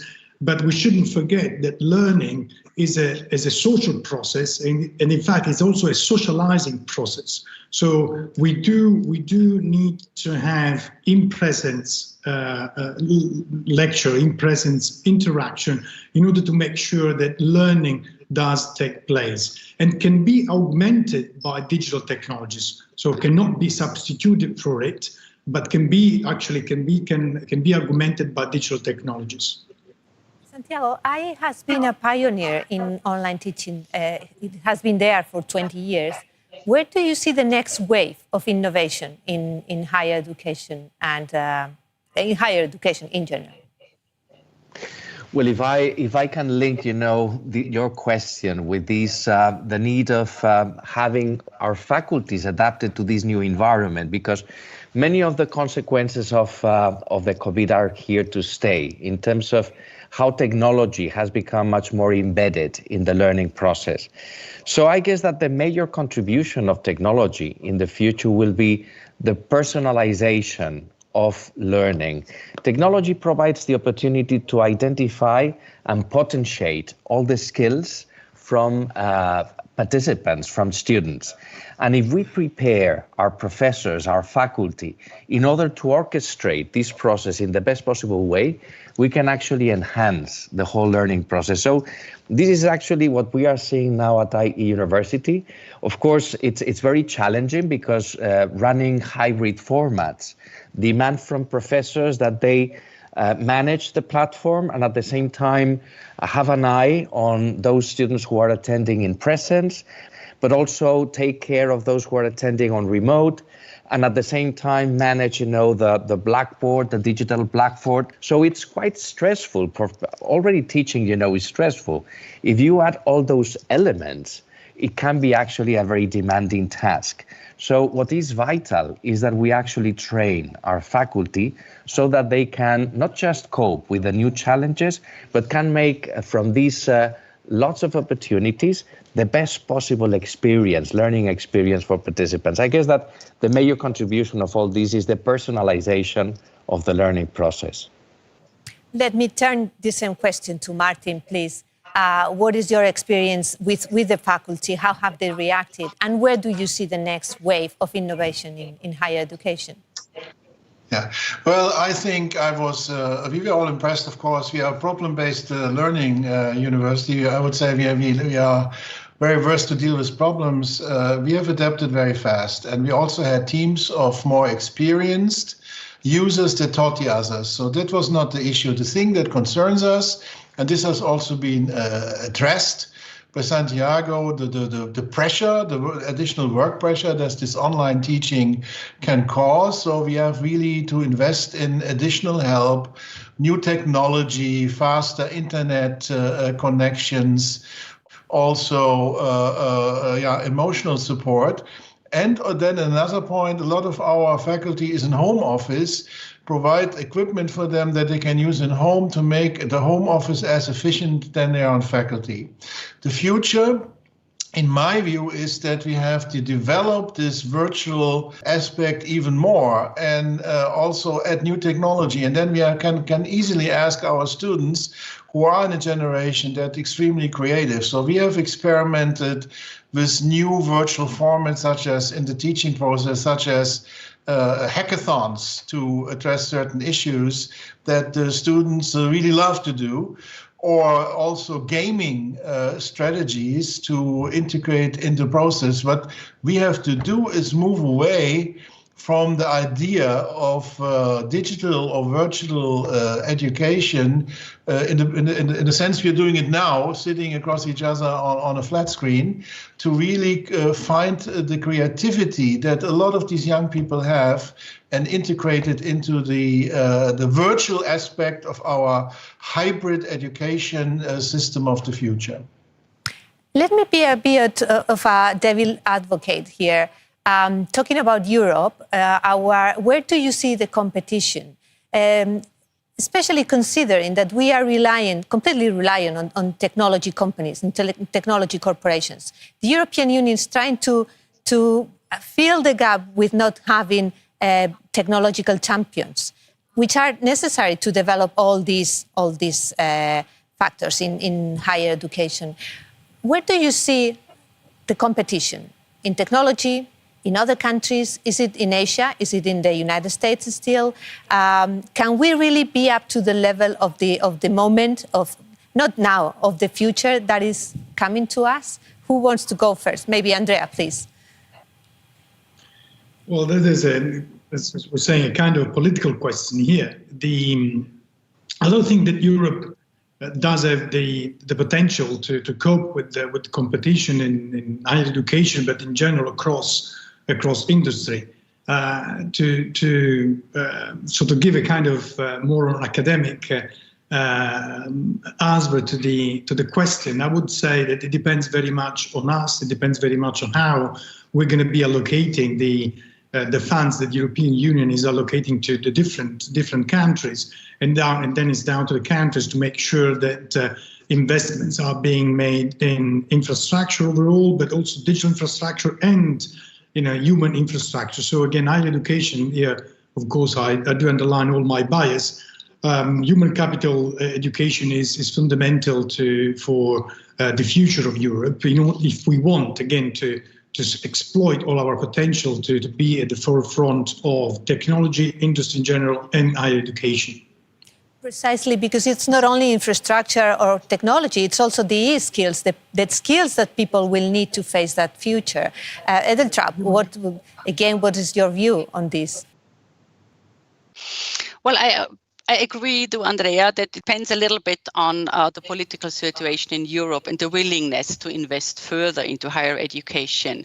But I think there is one big strength of Europe, namely, I would call it a kind of innovative capacity to the diversity we have.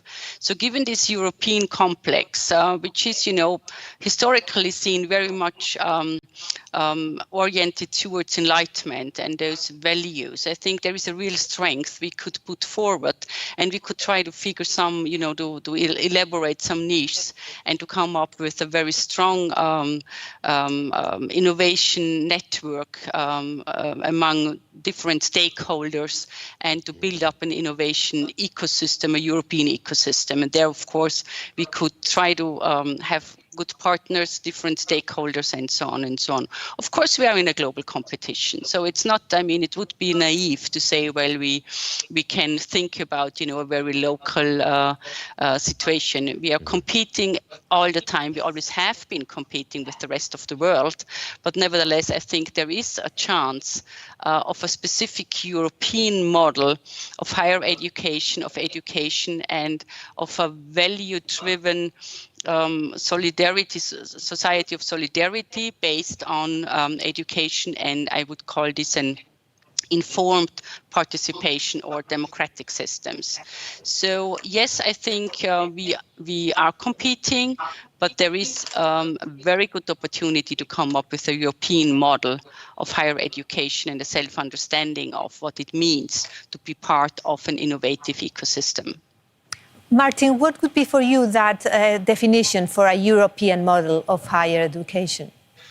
Well, I think, let me come just shortly back to the technology question. I think technology is not deciding the race. It is deciding the race, what's our value proposition.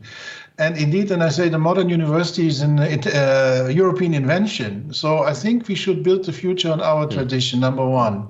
Number two, the European University Alliance idea is a very good one.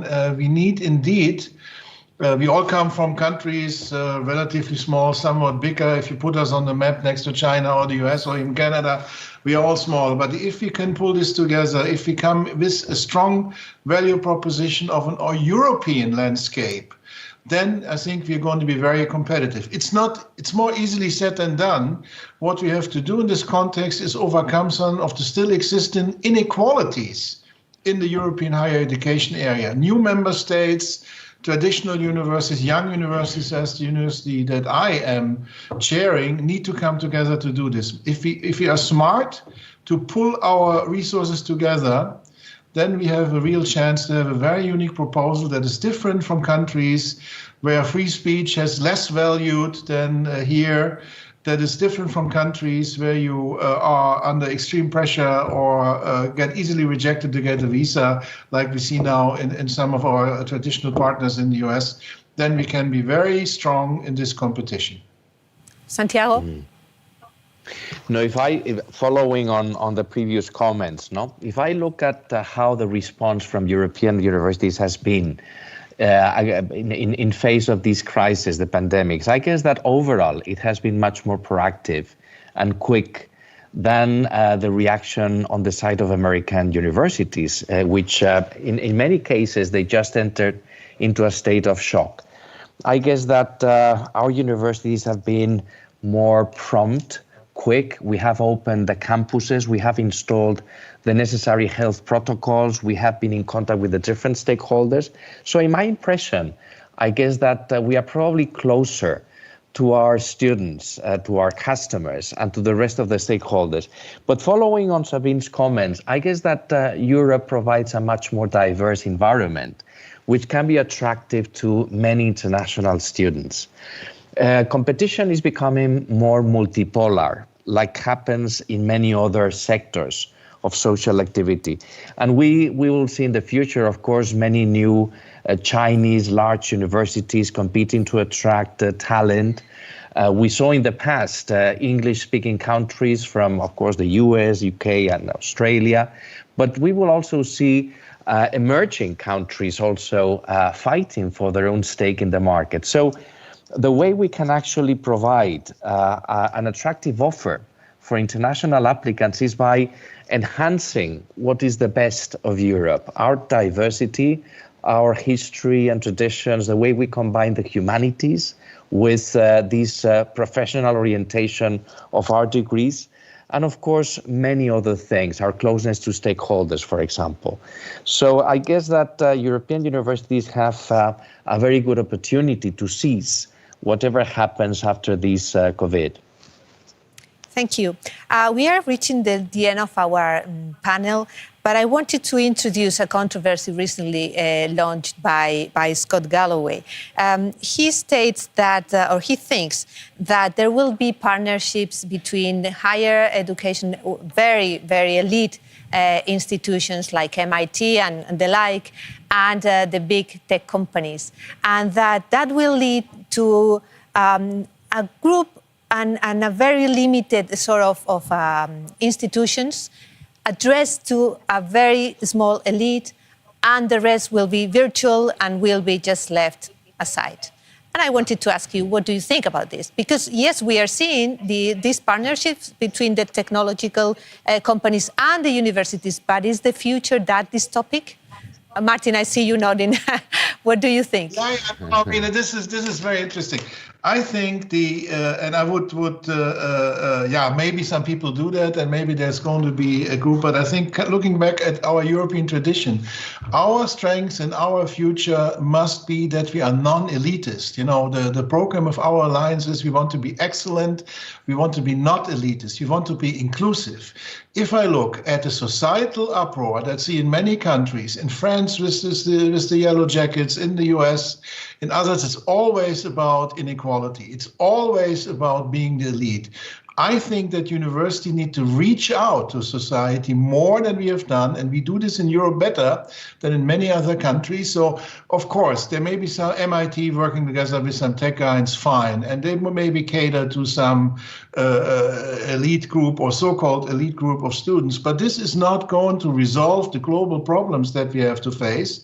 I think in that aspect, you need broad universities that are providing excellent education, and most of all, next to this education, also provide a global citizenship training, academic responsibility to make sure that our graduates participate in the future of this continent and globally. Who else wants to comment on this idea? Edeltraud? Yeah, well, I agree with Martin. So I would say that, of course, this might be a trend and a tendency. So there is, and of course, we can see that more and more big data science companies are offering cooperations to universities, in particular to offer infrastructure and any kind of, data access and resources they need. And this might be good cooperation, so partnerships and so on. But I don't think that this. I think there will be a revival of the European idea of higher education, and as Martin said, it's not so we should not misunderstand that elite does not mean that we are not sticking to performance, that we're not sticking to high quality, but we probably are more on the side of inclusion and diversity considered as strength, and I'm pretty sure and completely convinced that this will on a long term pay off. Thank you very much. We've reached the end of our time. It's been really interesting, very, very insightful. And I want to thank you because with all these debates about challenges and opportunities, I want to leave it here with the opportunities. You have all transmitted a positive future. We have the chance, the Erasmus program was mentioned before, has been the major producers of European citizens, of Europeanism. And with the potential that our universities have, I'm sure we will get there. Thank you very much for being here. Thank you very much for being there. Thank you. Thank you. Bye.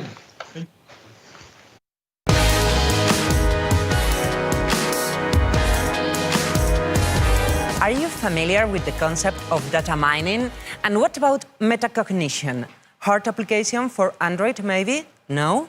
Well, those might be some of the key ingredients for the recipe to predict the future of education.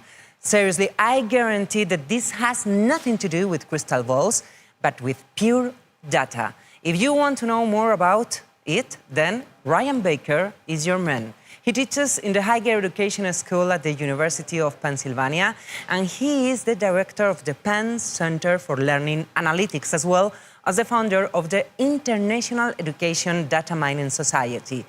Ryan undertakes his research in order to find basic discoveries on human learning. Today, we are very honored to count on him to explain more about all of these topics. Ryan Baker. Thank you. Thank you for having me. Today, I'll be discussing data mining, potentials for education. So 2020 has been an unusual year so far. Teaching is a little bit different than it used to be. For 2020, there is already an explosion of data becoming available about learners and learning. And as learning has moved online for many students of all ages, the data becoming available increases considerably. And this creates opportunities to use that data in ways that protect student privacy, to improve the quality of learning materials, improving academic outcomes and life opportunities. This explosion of opportunity has been brought about in part by the increasing use of interactive learning environments, systems where students participate in learning activities that are more interactive than simply working through a workbook, whether it be, as shown in the center, simulations. In this case, a student simulating Galileo dropping the balls off the Leaning Tower of Pisa, or game environments like the bottom left, where it shows Physics Playground, a game where students draw objects that come to life in order to solve puzzles that teach them about force and motion. Or, on the bottom right, for example, systems that embed mathematics problem solving in a story context. These systems create voluminous amounts of log data data that represents everything the student does during learning. And this data is increasingly large scale, with log data from systems used by hundreds of thousands or even millions of students per year. Systems like ALEX, Mathia, Snapit, edX, Coursera. This changes the way data is in education. Data in education used to be dispersed, hard to collect, and small scale. And today, we have platforms like the Pittsburgh Science of Learning Center Data Shop, which has over 250,000 hours of data from students using learning environments, which represents over 30 million student actions and how the learning software responded and any meaningful annotations, for example, the relevant skill that the learning software made. Another example of this is the Morph framework, which is a secure data store for massive online open course data from the University of Pennsylvania, the University of Michigan, and the University of Edinburgh in Scotland.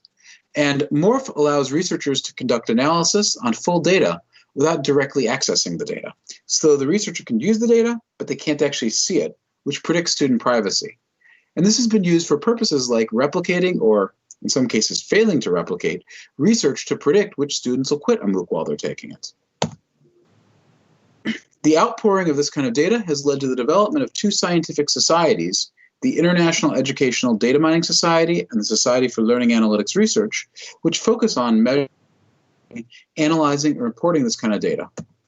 These two societies have the joint goal of exploring the quote-unquote big data now available on Learners in Learning to promote new scientific discoveries and advance the science of learning, better assess learners along multiple dimensions, including social dimensions, cognitive, emotional, metacognitive. I'll give examples of all of these in a minute. And also at multiple levels, studying not just individuals, but group learning and the institutions even that they learn in. And this has led to better real-time support for learners, leading to more genuinely individualized instruction. So a few key methods that might be worth mentioning. One is prediction modeling. In prediction modeling, predictive analytics it's also called, we develop a model that can infer a single aspect of the data, what we call the predicted variable, from some combination of other aspects of the data, the predictor variables. So for example, a system might be able to predict or infer which students are likely to fail the class, or which learners are likely to drop out of high school. And the goal here is to infer something that matters so that we can do something about it. Another big category of method is structure discovery. In structure discovery, rather than trying to predict something we know we want to predict, we try to find structure and patterns in the data that emerge naturally, so to speak. We have no specific target variable, but we're doing things like, for example, let's say we have a large database of math problems created by thousands of teachers. Which problems map to the same skills? Or let's say we have a large group of students going through a curriculum. Are there groups of students who approach the same curriculum differently, maybe obtaining different results? Or, for example, if we have large-scale discussion forums, like in massive online open courses, which students develop more social relationships? A third major category is relationship mining. In relationship mining, researchers or practitioners are trying to develop discovery between variables in a data set that's got a lot of variables. So, for example, if you have a set of courses or learning objects, are there more effective trajectories through it? Or if we have a lot of learning content, we can actually say which aspects of the design of that learning content leads to content that's more engaging or less engaging for students. There's a lot of applications of this kind of technology, including things like predicting who's likely to drop out or who's likely to succeed, including detecting student learning in real time or their engagement or their emotion or the strategy they're using to better individualize. Another application is creating better reports for instructors and other stakeholders about where students are. And finally, basic discovery in education, trying to figure out like fundamental findings about how people learn. One of the most important applications, this as I mentioned a minute ago, is adaptive learning, systems that can individualize for the student. Adaptive learning requires three things. First, determining something about the student. Second, knowing what matters. And third, doing the right thing about it. So first, let's talk about determining something about the student. There's been quite a lot of successful work over the last decade, and in general, what's been achieved in academic projects at universities still outstrips what's available at scale commercially. So some of the things that we can infer. Learning. This is probably the category that's most seen its way into commercial products. So for example, if a student is working on a current skill, has the student learned the skill they're working on? Or where in the learning sequence is the student? If we can figure out where they are, we can figure out both what they should work on next, but also if they make a mistake right now, what perhaps they might need to go back and review some more. And third, quote unquote, wheel spinning, making no or minimal progress. One time in a research project, I saw data from a student who had been given the exact same skill to work on 148 times, and they'd gotten it wrong 148 times in a row. Now that's a very persistent student, but the learning system is clearly failing at helping them learn in that case. Going beyond just whether we can infer learning, we can infer complex learning. For example, is the student learning to solve complex problems that require inquiry skill? Or is the student developing rich conceptual understanding in domains like physics and computational thinking? We can also look at how robust learning is. So not just can they do it today, can they do it tomorrow, but will they remember what they learned over the span of weeks or even months? And not just did they learn today, but are they prepared for their future learning? We can also infer, as my host so kindly mentioned, metacognition.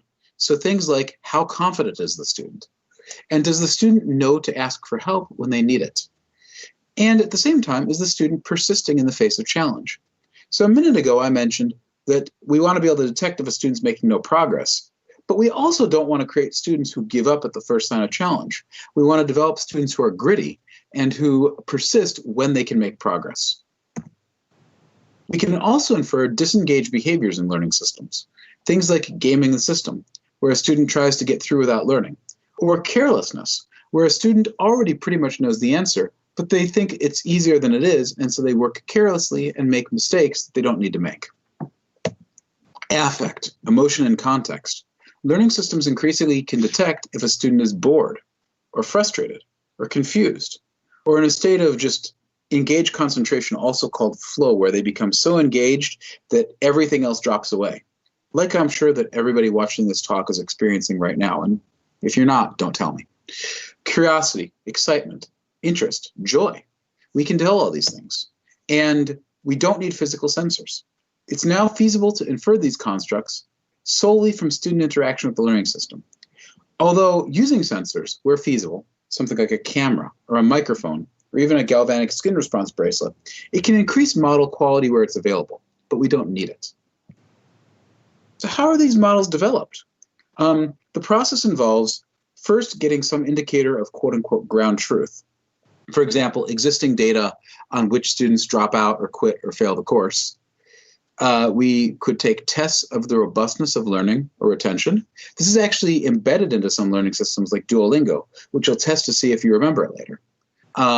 Field observations of engagement, strategy, and emotion. A little harder to do in our COVID era than it was a year ago. Probably will continue to be hard for a little while. Student self-reports on their emotions or attitudes, and annotate experts of log data in terms of strategies or behaviors. After we've got these indicators of ground truth, we use data mining to find indicators in the log data that co-occur with the ground truth. So in other words, if we know that a student is bored for these 20 seconds, what's going on in the learning system at the same time? We can use that to develop a model that can infer that same thing without needing the ground truth. And in building these models, there's an ongoing debate in the field about whether it's better to use just automated discovery or a combination of theoretical understanding and automated discovery. I think the evidence shows that in education it's beneficial to have theoretical understanding when you build these models, but it remains an open debate. After you build these models, it's important to test that the models work for all the groups of learners that will use them. So for example, will it work for learners of different races or national background than the people who the model was originally built for? Will it work for learners with different levels of proficiency in the language? Will it work for both males and females? And will it work for both rural and urban learners? Once we've determined something about the student, the next step is to try to figure out what matters. So just to give a couple examples, student knowledge and specific disengaged behaviors in middle school math, gaming the system and carelessness, which I mentioned before, are not just important in the short term. They actually, across studies, predict end of year tests. If you have less knowledge or you get disengaged, you do worse on the end of your test. They predict college admission and enrollment. So if an 11-year-old, say, games the system or becomes careless, they're less likely to go to college. If they do that in math class, they're less likely to major in science, technology, engineering, or mathematics. And even years later, when we look at people's first job after college, so we're now looking at from when they're 11 to when they're 22 years old, disengagement and lower knowledge is predictive of not taking a job in the area they were studying at the time. Another example, student interaction with a massive online open course on data science can predict whether the student will eventually submit a scientific paper in the field. In this case, it turns out that passing the course is associated with how much you post on the discussion forum, but actually using that knowledge in your career is associated with how much you read. So that's indicator that sometimes what's most important, the variables that are most important, aren't always the ones that we might expect. Once you've determined something about the student and you know that it matters, the third step is to do the right thing about it. So what do we do when we know that a student's bored or gaming the system or has shallow learning or so on and so forth? There's a huge space of potential interventions. And honestly, the field has not gotten as far in this as they've gotten in terms of detecting things. And that's in part because you can't intervene really until you can detect. One example is automated interventions delivered by animated agents, whether it be Steve, furthest on the left, who points to objects when students are learning to use a control panel, or the weighing outpost tutors in the middle who mirror students' emotion to try to re-engage them, or Scooter the tutor, the puppy on the far right, who interacts with students when they're becoming disengaged and tries to encourage them to use more appropriate strategies. Here's a picture from the Inkit system used by about 100,000 students a year to learn science inquiry. In this case, the agent Rex, the dinosaur at the bottom right, has multiple models embedded in him. One of them helps the system figure out if the student is showing appropriate inquiry strategies. So here Rex says, I think the data you're collecting won't help you test your hypothesis because you aren't designing a controlled experiment. And the student can either say, okay, and try to get on their own, or the student can ask for help. Rex also has disengagement detectors, as shown here, where he says, hey, are you just playing with the buttons? Take your learning seriously or I will eat you. So far, I haven't heard of any students actually getting eaten. Another area of potential interventions is stealth interventions that change learners' experiences in subtle ways, like upping the difficulty or lowering the difficulty. You can imagine that these kind of interventions, I really can't show you a picture of very easily. And there's also reports to instructors, other university or school personnel, the learners themselves. Here on the left, we see the Scalometer, which tells students and teachers how students are doing in a variety of skills. On the right, we see the Civitas system, which provides reports to school administrators about which students are at risk and why. Another example of real-time reports comes from the Assessments platform, which shows for a bunch of items how students are doing. These kind of tools have a few uses. Instructors can use them to review homework and discuss common errors at the beginning of class. And that's true both in middle school mathematics, where Assessments is most commonly used, but I also use Assessments in my graduate level classes for this purpose. In this case, you can pick out students who made specific errors that are conceptually interesting, ask students to explain their errors, and discuss correct solutions. You can also see which students are disengaged and communicate with them. Another example of this is systems that send out emails. In this case, for example, the on-task learning system actually allows instructors to set up messages that will be used in different contexts, or it can be used across several classes, and then presents it to the instructor upon certain triggers that are meaningful, and enables the instructor to tweak it or just send it out as is. One more category of how these models can be used, not with intervention, but is by improving design by looking at what content is working well or poorly. For example, maybe some content is learned more slowly than expected, or maybe there are unexpected patterns and student errors. And so we can use data to find these and improve the content for everybody.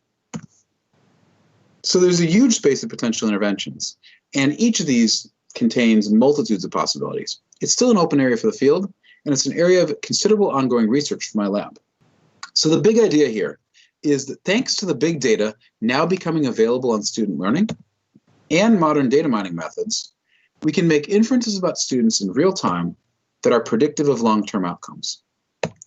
The eventual goal, track a student's engagement, knowledge, or whatever we want to track right now, predict the longer-term impact, and then intervene to help re-engage students and support their learning. In other words, we predict the future so that we can change the future. Learning that's more adaptive to individual learners' needs. There's lots of challenges, but there's lots of opportunities as well. So thank you all. I appreciate you attending my talk. I look forward to further discussions, and I'll open the floor to a few questions. Yes, because I have some questions for you. The first one, what would be your advice for those educational institutions that haven't started the learning analytics journey, and how could they start? Well, the great news is that it's not too late to do that. The first question for such an institution is, do you want to build your own approach, or do you want to contract it out? There's actually lots of great systems nowadays that institutions can just adopt. Systems for predicting who will drop out of college and helping to retain students, like Civitas or EAB. Systems for supporting instructors in tracking engagement and communicating with disengaged students, like Abelardo Pardo's OnTask, which I showed a minute ago. If you want to do it yourself, that's good too, but still you don't have to do it alone. There are a lot of researchers out there with extensive experience in learning analytics who can give useful advice, and I've actually had the opportunity myself to work with several universities to help them develop their learning analytics systems. Mr. Baker, from your perspective, what are the most relevant indicators to track during the learning process that will help us be more efficient and scalable? Great question. There's a lot of indicators, as my talk went into. I would break it down into two broad categories. Is the student learning, and is the student engaged? If we can tell that one of these isn't happening, we can do something to fix it.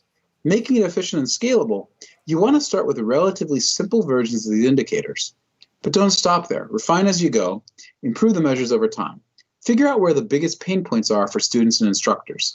A key concept in a required course that lots of students seem to struggle with, for example, and then figure out how to address it. And how do you think the role of teachers and professors can change in the future once the use of educational data starts spread among schools and universities? Great question. Teachers and professors will be just as essential, if not more essential than ever. You know, we wouldn't ask a doctor in the year 2020 to make medical decisions without medical tests. The medical profession has advanced to be a profession more based on data than it used to be, and with better, more sophisticated treatments. The same thing can happen in universities and schools. Give professors data on their learners and interventions that they can apply in a semi-automated fashion. So they still have control, but they have the ability to tweak and tailor. This will make learning more effective. There's more to teaching a university class than standing up in front of a lecture hall, or these days a webcam, and talking. And I think that these kind of technologies will transform the profession and ultimately enhance it. Ryan Baker, thank you very much for your wisdom and for being with us here today. You're very welcome. Thanks for having me here, and thanks for some great questions. Everybody who's out there, feel free to get in touch to continue the conversation. Thank you.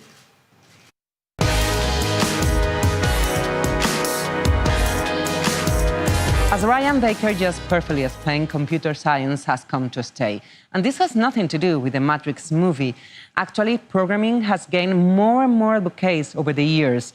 There are even NGOs aimed at teaching programming to both kids and teenagers. Such is the case of Code.org, an organization that considers coding a fundamental subject in their educational program. Its founder, Hadi Partovi, perfectly knows what it's like to learn programming from an early age. Coming from a humble background, he moved from Iran to the United States at the age of 12. Once in the land of dreams, he would start a meteoric career that would make him become one of the top representatives of coding in the world. Hadi Partovi has worked as a general manager at Microsoft. He has been vice president at MySpace, founder of iLike, and usual consultant at Facebook and Dropbox. Today, he is also the CEO of Code.org, as well as an entrepreneur and tech investor. It is my pleasure to introduce you to Hadi Partovi. Mr. Partovi, bienvenido a Enlighted. Thank you very much. Con mucho gusto. It's a pleasure to be with you and speak with you today, although I'm in Seattle, Washington. But in this age of Zoom videos, we're all in one place together, it seems. I'm going to speak a little bit about the importance of teaching not only coding, but computer science as part of schools, as part of the curriculum, because of not only the opportunity it gives to children, but also the importance of teaching creativity as part of education. I'll start with a personal story. My story starts with this picture. This is a photo of myself and my identical twin brother. I'm the one on the left. And this photo was taken in Tehran, Iran, when we were young. And the course of our life changed tremendously a few years after this photo, when the country had a revolution and a war with the neighboring country of Iraq. And I spent most of my early childhood in a basement while we were having bombs falling from the sky as Saddam Hussein was trying to fight with the Iranian regime. But my life changed dramatically when my parents brought home a magical gift. They brought home a Commodore 64 that they got actually from Europe, but this wasn't the magical gift. It was a computer, but it had no games, no applications, no software. The real magical gift was a book, an introduction to computer programming. And with the help of my father, who was a physicist, and my mother, who was a computer scientist, my brother and I taught ourselves how to program computers. And we became really good at creating our own games and basically letting our own dreams come to life in that horrible environment. And so when I came to the United States as an Iranian immigrant, I really basically benefited from coming to the land of opportunity and living what is thought of as the American dream. And the American dream isn't just an American dream, it's a global ideal that if you work hard and put your mind and your energy to something, you can make your dreams come true. But that dream is really in a point where people are questioning whether that ideal of opportunity is equal in our world these days. Things are changing very rapidly. Because of the fourth industrial revolution, there's an impact on all aspects of society, and that's not including everybody. And that was true even a year ago or before this pandemic. Now in 2020, with the coming of this pandemic, inequalities are even increased. People with access to the internet are getting ahead of those without access. Wealth, access, geography are all dividing people and increasing the difference between the haves and the have-nots. And this also has an impact on education. At its highest point, COVID-19 forced school closures in 194 countries, impacting 1.6 billion students. And these schools, as they're reopening, haven't all reopened at the same level or in the same way, causing further inequality. And there's this challenge of how do we reset things? How do we give students opportunity? So one thing I talk about is basically the impact of technology on our labor force and our workforce.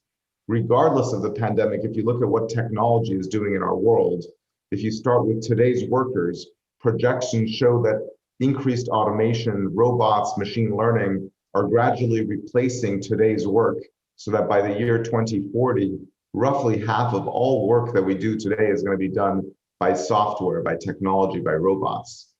We all know about this, but what can we do about this? Now, I talk about this in terms of the importance of teaching technology, but is everything about computer science and coding really about how to prepare students for the future of work? Is it only about coding? Actually, no. There's actually much more important and fundamental reasons to teach computer science in school, not just because it prepares students for jobs in technology, but because it helps make school itself better. Computer science in school can help students prepare for life regardless of what career they go into. So in terms of you think of the preparation school gives you for life, when I went to school, every student would learn what is the digestive system? How does a light bulb work? Or that a squared plus b squared equals c squared. We teach this to every student, even if they don't want to become a surgeon or an electrician or a mathematician, because it prepares you for life to understand how the world works. In the 21st century, it's equally fundamental to teach students what an algorithm is, or how the internet works, or how an app works. These things are changing society, they're changing every bit of industry, they're changing our democracy, and yet our schools don't teach the basics to students. The other reason to teach computer science in school is preparation for university and career, regardless of what field you go into, not just for the students who want to learn to become technologists. At this point, after 8 years of research on teaching computer science in schools, the research shows that students who study computer science in schools are outperforming in reading, writing, mathematics, and science. They have a better ability to solve problems and stronger executive functioning skills caused by their studying of computer science. They outperform in mathematics even once they reach high school. They have a 17% greater probability of going to university, of entering a four-year college. When they're in university, students who study computer science outperform at problem-solving skills. And then finally, when they graduate, they have higher salaries than their peers who don't study computer science. So if you think about this, this isn't just for the students who go into technology. Computer science helps you learn reading, writing, mathematics, science, problem solving, and it helps you get into university and get a better paying job. And then the biggest stereotype in computer science has recently been broken. People think that computer science is for those who understand math better. The research now shows that students with language skills are 8 times more likely to predict your success at learning computer science than math skills are, which is great news for language teachers. Teachers who are teaching language in schools can also teach computer science. They are closer to being computer scientists than the math teachers are. And students who have good language skills, especially students who are born or raised multilingual, which many of the students in Europe are going to have a leg up on students who only learn one language when it comes to learning computer science. The last reason to teach computer science in schools is because it makes school more engaging for the students and more fun for the teachers because how much the students engage. And the reason for this engagement is the creativity. The creativity comes from what you can build using computer science. As early as 3rd grade, students can build beautiful animations. And while they're doing this, they're learning about angles and functions, mathematical concepts that they're using to make beautiful images come to life. By the 7th grade, they can not only play games, they can make their own games. And by 10th or 11th grade, students can make their own apps. And while using this creativity, again, they're learning fundamental concepts of math or science or other subjects as well. Now, when I think about creativity and the importance of teaching creativity in schools, there are so many amazing examples of what students have done with computer science. For example, this student, his name is Doughty Manigat. He's a 10th grader, and his creative idea was to make an app for female abuse victims disguised as a menstrual cycle tracker so that women could seek help in secret without placing a phone call. Just how creative is that idea? It's just incredible to think about it. Or here's a student, Sophie Saljani. She made an app to help local restaurants share their status at the very beginning of the COVID-19 lockdowns so people could know where they could get food. Or if you think about collaboration and the importance of teaching collaboration in schools, these students, Hannah Burr and her classmates, created an app to help their friends self-diagnose their mental health. And here's a student, Spencer Applegate. He's in a low-income school in a region where 1 out of every 6 friends in his school is homeless, doesn't even have a phone, can't afford food, and he wrote an app to recreate the game Tetris with just 100 lines of code. All of these students have been creating these things in school, and they're taught by their teachers. And the reason I mention this is Most of us didn't learn how to do computer programming, how to create technology as part of school. Most of us as adults, we all have phones. We all have the experience of saying, oh, I wish there was an app that did this or that, or I wish they would make something. We should be thinking, I wish I made that app. You yourself can create that app, and your children can create that app as long as your school teaches you how to create technology. At this point in the United States, computer science has become the favorite subject in education, right behind dance, music, and arts. It's the thing students want to study the most, and it's not because they think they're going to have high-paying careers, which is also true, but it's because of the creativity. Consider the words of one of the teachers saying, after trying code.org in my 8th grade class, I've never ever seen my students so excited about learning as I did today. That's the way we want students to feel every day when they go to school. Why don't we have students enjoy this feeling of creativity and collaboration every single day while also learning a subject that helps them improve at math, reading, writing, science, problem solving, and future careers? But the problem is most schools don't teach computer science. And it's not only about the schools that don't teach it, it's also an income disparity issue. It turns out that schools with lower income neighborhoods are less likely to teach computer science. If you're in a region that is poor, access to this subject is limited. Now, this isn't a problem that we can't solve. It's a problem that we are solving very, very rapidly. In just a few years, we've reached over 50 million students using the code.org platform, not because the students are using it, but because the schools are teaching computer science using code.org. And our students are almost half young women, almost half are underrepresented minorities, and almost half are students who can't afford their own food, but they're learning computer science as part of school. And what's better is these students have now created over 100 million projects on the code.org platform, exercising that creativity with technology as part of their school experience. Today, if you look at how much this movement has grown in just 7 years, within the United States, all 50 states have established policies to teach computer science within primary and secondary school. More than $250 million have been provided in funding to teach computer science, and more than 100,000 new teachers have begun teaching computer science.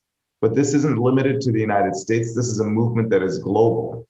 Globally, 50 countries have announced plans to teach computer science in their schools, many of them much more ambitious than what's happening in the United States. If you look at countries like South Korea or Saudi Arabia or even Argentina, these countries are changing their education system from primary through secondary school to teach computer science. More than 1 million teachers globally have begun including computer science in their classrooms. And the Hour of Code, a movement that we started just 8 years ago to try just 1 hour of computer science, has now reached 1 billion served, which is one of the fastest growing movements in all of education. Now, this is a global movement that started with individual teachers like Juan Lonzano, who just south of where I live, he began deciding that he wants to teach computer science in his school, and he used code.org to start a classroom for computer science. And then he convinced teachers to bring this to the entire school, and then word spread. So eventually the entire region started doing it in the entire district. And then in the United States, all 50 states have changed policies and announced plans. And then lastly, globally, over 50 countries have announced plans for computer science. This is a global movement that we can strengthen and grow to bring this opportunity to all children. But still, the majority of schools don't teach computer science. And even with all this progress that we see, there are many, many students that we can help. Now, this year, as we usher in a new decade, a global pandemic threatens to widen the digital divide.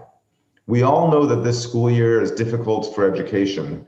Instructional time is down, and what's important for schools is to teach the basics, to give the most basic fundamentals so our students don't fall behind. And what's critical even in this year is to remember that computer science is part of the basics. And in an age of distance learning, when students are separated from their teachers, learning from their computers, learning computer science is even more natural. We're also at a point that computer science and the movement to teach computer science is an inflection point. It's at a point where we need to reestablish why teaching computer science is important. It's not just because of the careers or the opportunities. We need to teach computer science because it's about creativity and collaboration. These are fundamental skills that every student needs to learn, and the best way to teach them in schools is using computer science. We also need to teach computer science that it isn't just about technology jobs. Of course, coding and computer programming lead to the best paying, fastest growing, and largest sector of economic growth. But even after we fill all those jobs, we need to continue teaching computer science because it's a foundational, basic part of education. Lastly, we need to teach that computer science is about solving global problems. Humanity is at a historic crossroads, and educators have a role to play. At a time of a global pandemic, computer science holds the key to drug discovery and personalized medicine. At a time when democracy is suffering from a pandemic of misinformation, computer science holds the key to identifying fake news or moderating dialogue. And at a time when racism and xenophobia are colliding with a global economic recession, computer science holds the keys to opportunity, and teaching computer science equitably can build bridges across populations. When I learned computer science, classroom was about calculating the Fibonacci sequence of numbers. When Mark Zuckerberg learned computer science, it was about sharing information on the internet. Today, we need to shift computer science class to be about curing diseases, cleaning oceans, aiming for gender and race equality, and addressing global poverty. These are some of the largest problems of our time, and the only way the future generation will address these problems is with the power that technology gives us, and we need to teach them that power as part of their education system. And my final point is that computer science is about community. The community of teachers that have built this movement from just 1,000 teachers to 1 million teachers has really changed education in schools all around the world. 7 years ago, computer science was only being taught by thousands of teachers in the United States and hundreds of teachers in other countries. Now there are millions of teachers teaching this in schools, showing that we can change public education globally to prepare the next generation for the technology that is going to reshape our century. This movement is still small. If you look around the world, 90% of schools still don't teach computer science. Now in America, it's almost 50% of schools do it. But if you look in countries like in India or in rural Latin America or in the corners of Africa, most schools don't teach computer science. But 20 or 30 years from now, every school will be teaching it. And the people who are going to bring this to schools, who are changing education, are the teachers. Teachers are the most important players in this movement. They're doing the most important job in the world. So I want to close and thank the 1.5 million teachers who've been using code.org. You are changing the face of computer science. You're changing the face of technology, and you're preparing the next generation to help solve the global problems that we face today. Thank you so very much. What a powerful story, Hadi. But I would like to ask you to stay here for a while, because here there is someone who wants to talk to you.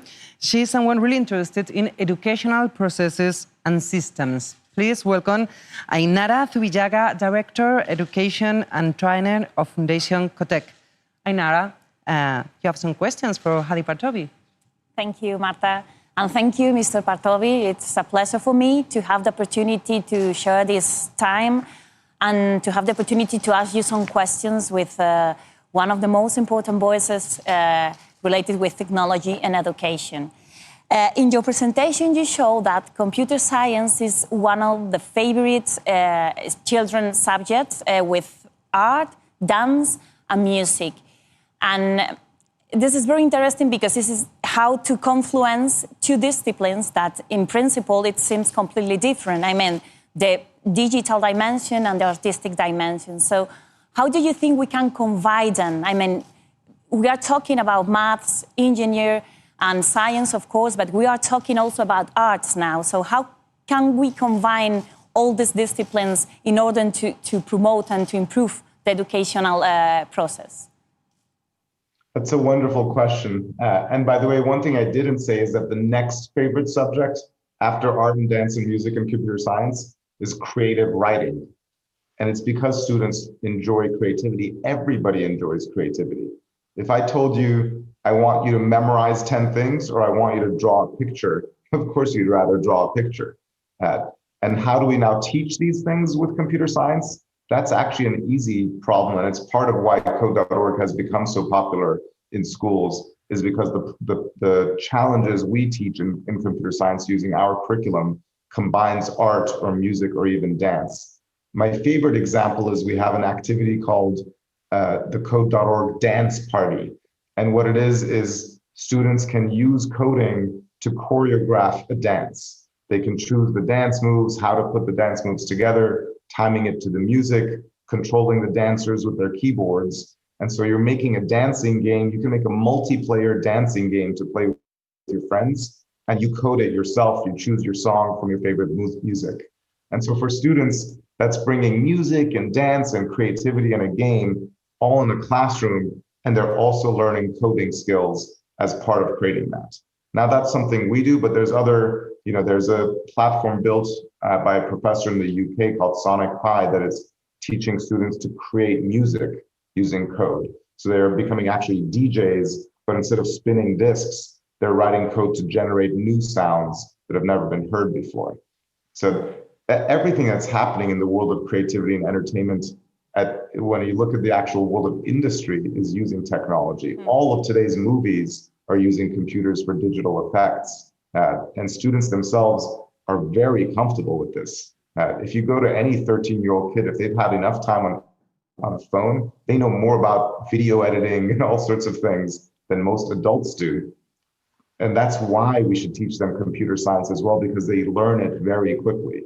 Just like a student learns a language much easier when they're young than when they're an adult, learning computer science is the same way. It just feels native and natural to them, even though as adults we're scared of this technology. And you point out that computer science is out of school, is out of the educational system. And I ask you how we can integrate computer science into the curriculum, in the curriculum of the future. How do you think is the best way to do it? Maybe as an independent subject, or in a transversal way through different subjects or specific projects? So how we can enter the computer science and the programming into the curriculum of the future? This is a very good question. It's such an important one, because if you look at school, if you go anywhere in the world and look and see what people are teaching in classrooms and compare the classroom of today to the classroom of 200 years ago, a lot of things have changed. People have telephones that are smartphones. Some people have smart screens. Instead of a blackboard, there's a whiteboard. But one thing hasn't changed. What we teach is the exact same stuff. How we teach is different, but we're still teaching reading, writing, math, chemistry, biology, history, the same exact subjects, and mostly the same curriculum as 200 years ago. If you erased all of that and said we have a blank slate, what are the most important skills for students to learn? Certainly computer science would be in that list. We don't need to pick the list that was written 200 years ago. But the question is, how should we teach it? Should it be a separate course or integrated? And I think of it similar to math or reading and writing. When you learn math, reading, and writing, those are separate courses. You have a math class and you have a literature class, but then you use your math in physics or in chemistry class. You use your reading and writing in history class because they are linked into the other subjects as well. And this is true of computer science as well. It's a standalone subject, but you can use it in science class, you can use it in art class, you can use it even in literature class. Unfortunately, we only have time for one more question, and we have to talk about the impact of the coronavirus in education. And most of the schools have closed during approximately 3 months.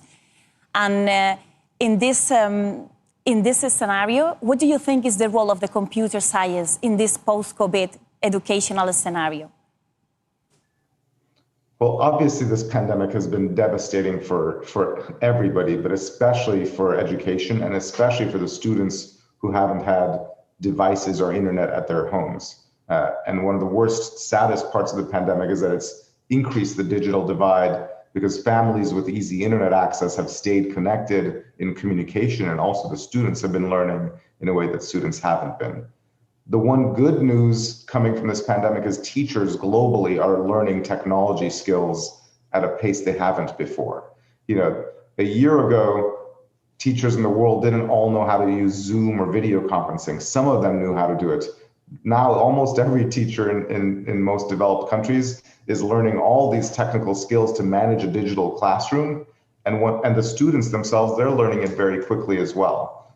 So even in schools that traditionally had very little technology, they're learning to embrace technology because they have to do it. And so once school reopens, there's much more opportunity to include not Zoom teleconferencing, but teaching computer science, because now the teachers are more comfortable with technology and they recognize that it plays a role in education. So even when the students are together in a classroom, they can keep some of the computers and use that time to teach computer science, computer programming, and creating technology. And I believe this pandemic is closing some doors and widening some divides, but I also think it is opening a door for increased not only use of technology in education, but teaching how that technology works and how to create it. And I think that's going to be one of the best things that comes from this pandemic. So thank you very much, Mr. Partovi, for your presentation and for sharing with us your reflections. Thank you very much. Thank you very much. It's my pleasure.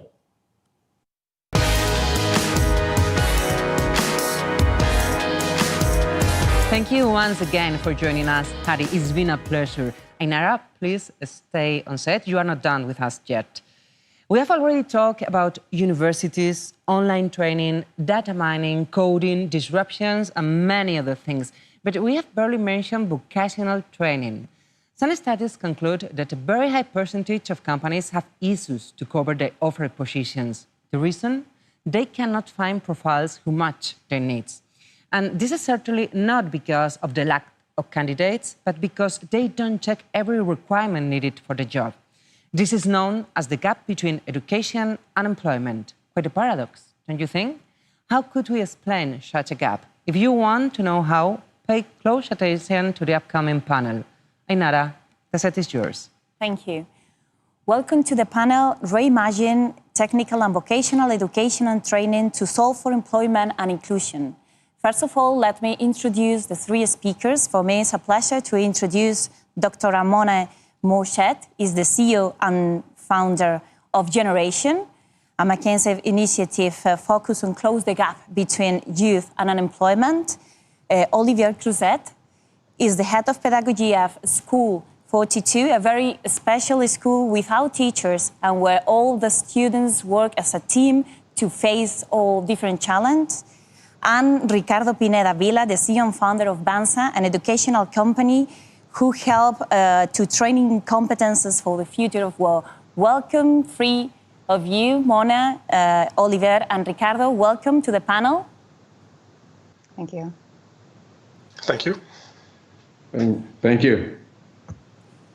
Your projects are examples of other ways of organizing learning and employment and the combination between them and how technology can be used to do so. So to achieve that, what elements characterize each of your projects and what things you are doing in a different way to generate training and employment experience that are innovative and with real results? Who wants to start?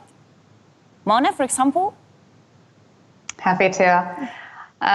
So Generation is a nonprofit, and what we do is recruit, train, and place learners into careers that would otherwise be beyond their reach. So we started 6 years ago. We're now in 14 countries, excuse me. And what we do is a full methodology that starts with pre-confirming job vacancies in 26 professions across our countries.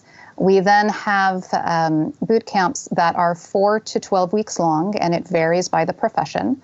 And what we're doing is supporting our learners to master the activities that they'll need to perform at a high level in their chosen profession.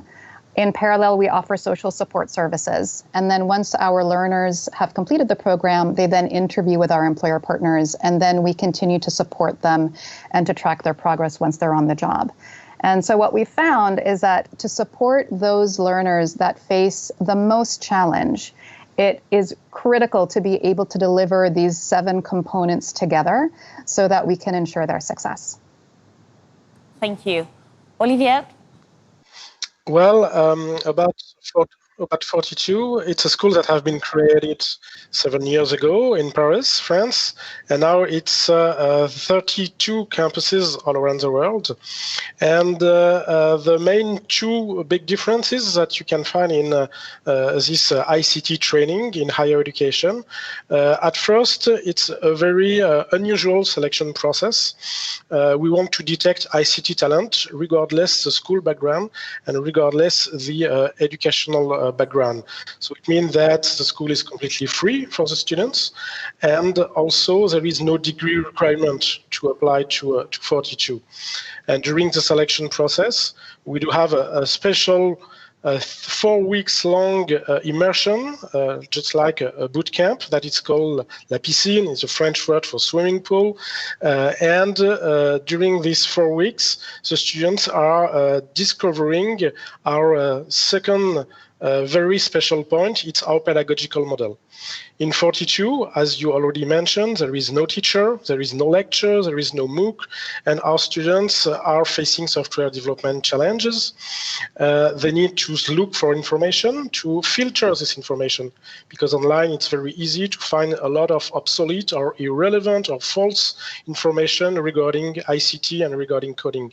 Our students need to create a piece of software, and to do this, they need to collaborate, because during such kind of debate with their neighbors and their friends, they will be able to create some collective intelligence.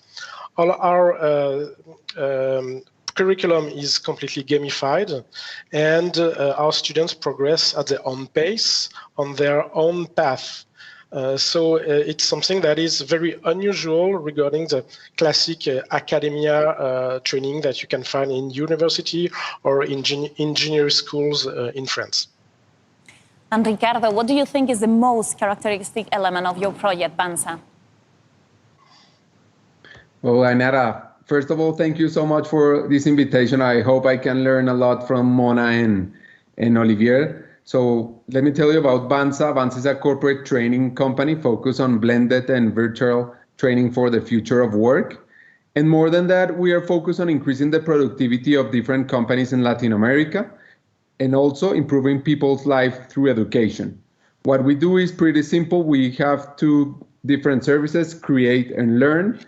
We create online educational content. That means educational game, podcasts, educational videos, and so on for different companies. And the other one is what we call learn. We offer blended training in the 10 most important soft skills, or what we call skills for the future, through an innovative educational model. What we do is that we measure the soft skills gap using artificial intelligence. Then the students receive micro-learning or short learning capsules every day. So they start like a new habit of learning. We use gamification. So they improve and they see the results. And then they met with the teacher, with the coach, and they facilitate all the learnings with the different students. After that, they apply the learning and we measure the impact. During the last 5 years, we have been working with more than 300 companies in Latin America. And more important, we have trained 300,000 students. And what is more crucial is that if you invest $1 in training with BANSA, you will get $3 in return. Thank you. And now we talk about collaboration. Many of the current challenges are organizing around alliances and collaborations. And this is, I think, part of your projects too. So what role do you think have the collaborations and the different agents that are involved in your projects? And what role they have in the success of your projects? For example, Olivier, in School 42. Well, collaboration is definitely a key part.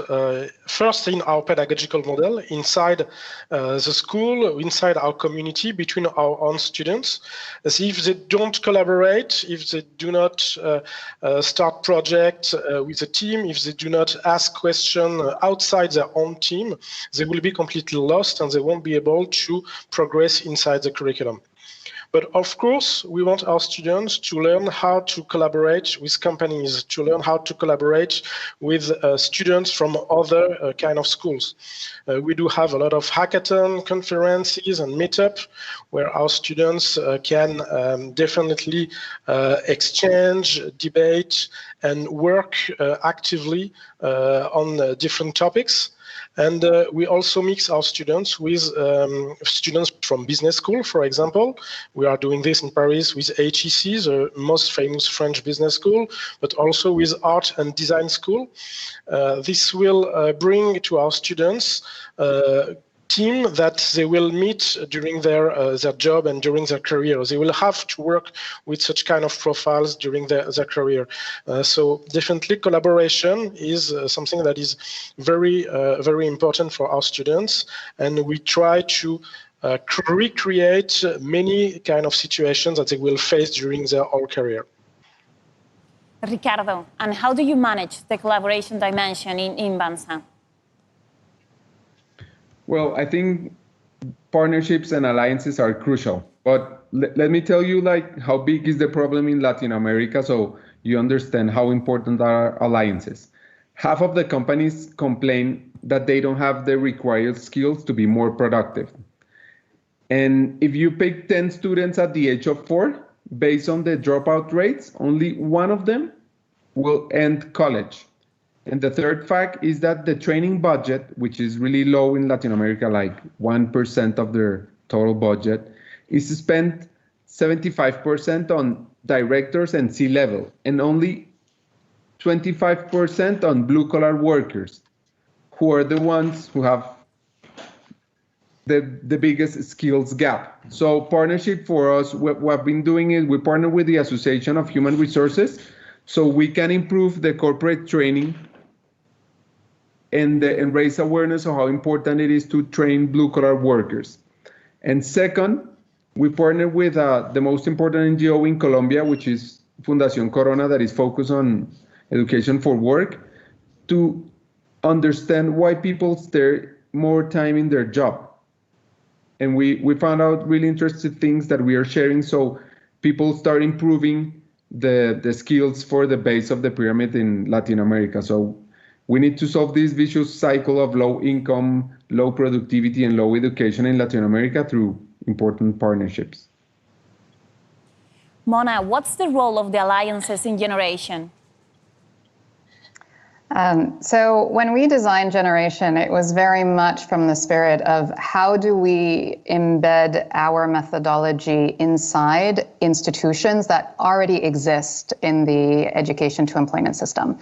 So for example, Generation partners with vocational or technical institutions in multiple countries across the world, whereby we are supporting their instructors to teach the Generation program.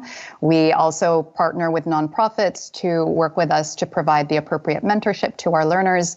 And we obviously partner with our employers. So today, Generation works with 3,000 employers across the world. We have 75 implementation partners, and in that way, we've been able to now reach 38,500 graduates with an 86% job placement rate within 3 months. And that's only possible because we've been able to literally embed ourselves inside the community infrastructure. So now let's talk about the last part of the title of the panel, the inclusion. And technology is another key element of the three projects, and both in content and in ways you work with the technology.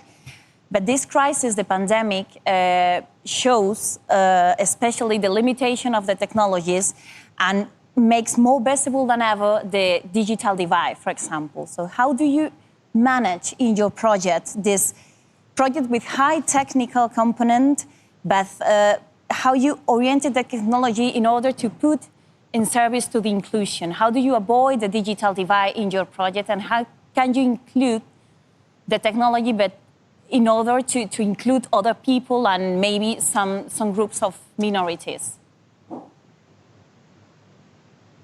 For example, we are starting with Ricardo now.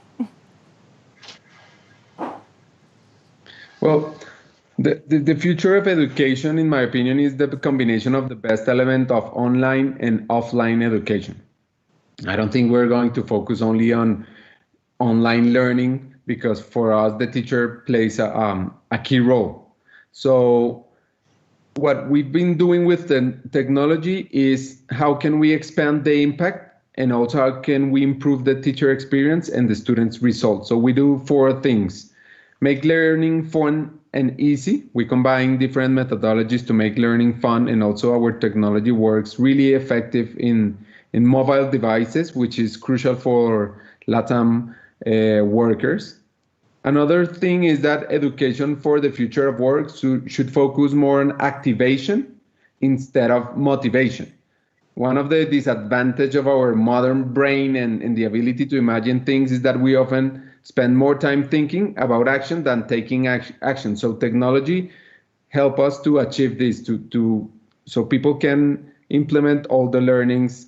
And finally, we create new habits with these micro capsules, micro learning, and we measure the impact of the training, so the students and the companies see the results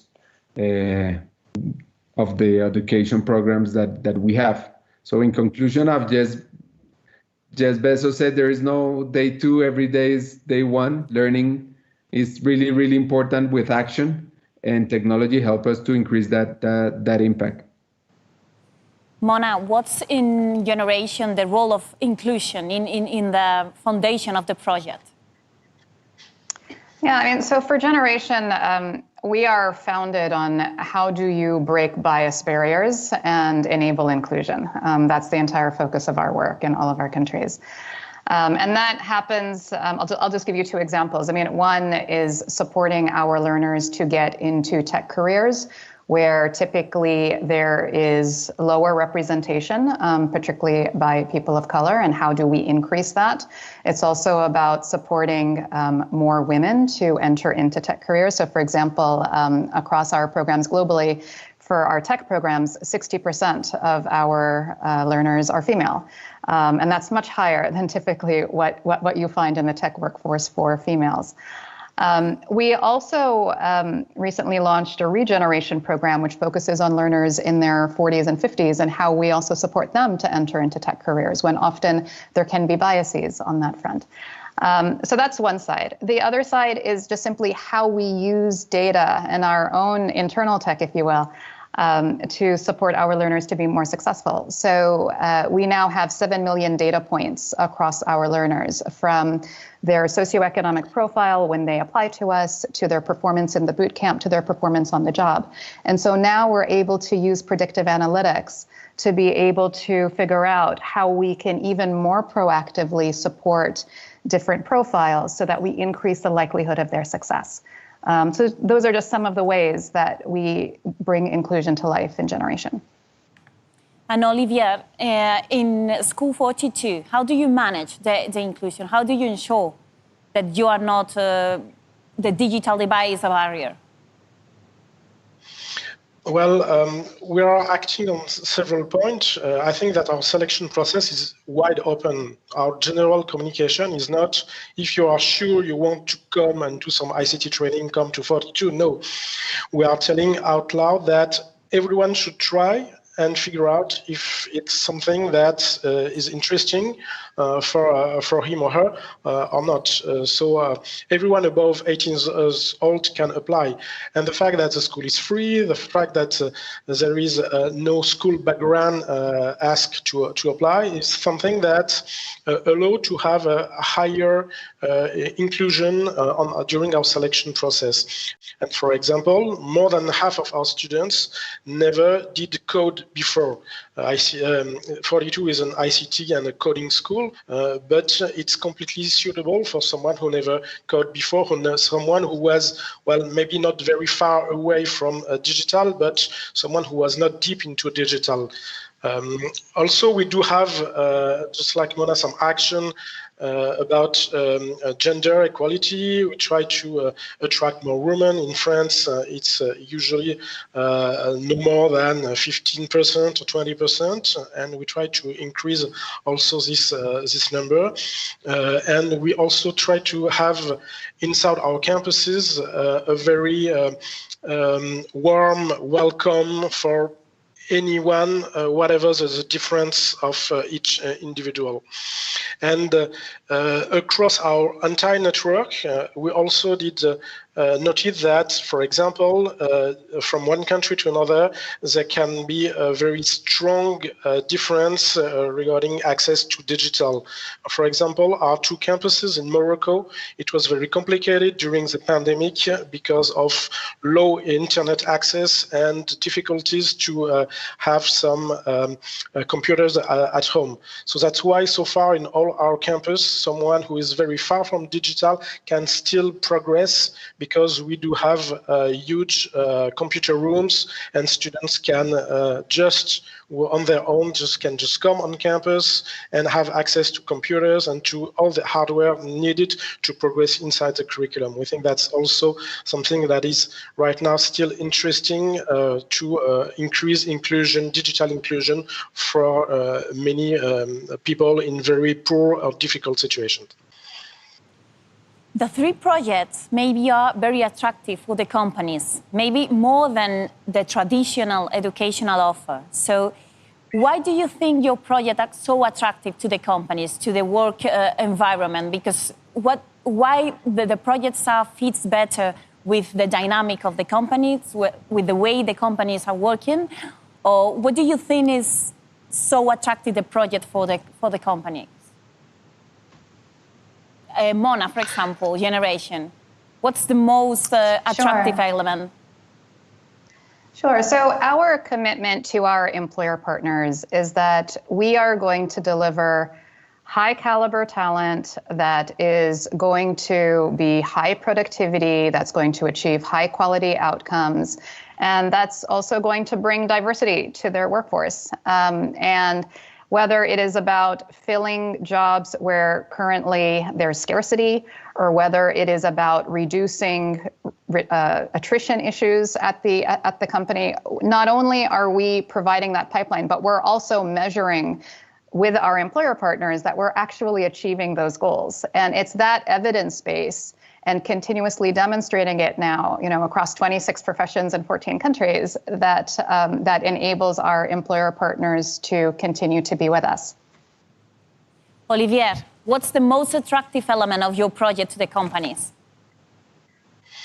I think we at least have exactly the same element here. It's a very high instant productivity for the companies who are in deep need of ICT professionals. I think that also companies do like students from 42 and alumni from 42 because of this agile state of mind that our pedagogical model try to give and to develop among our students.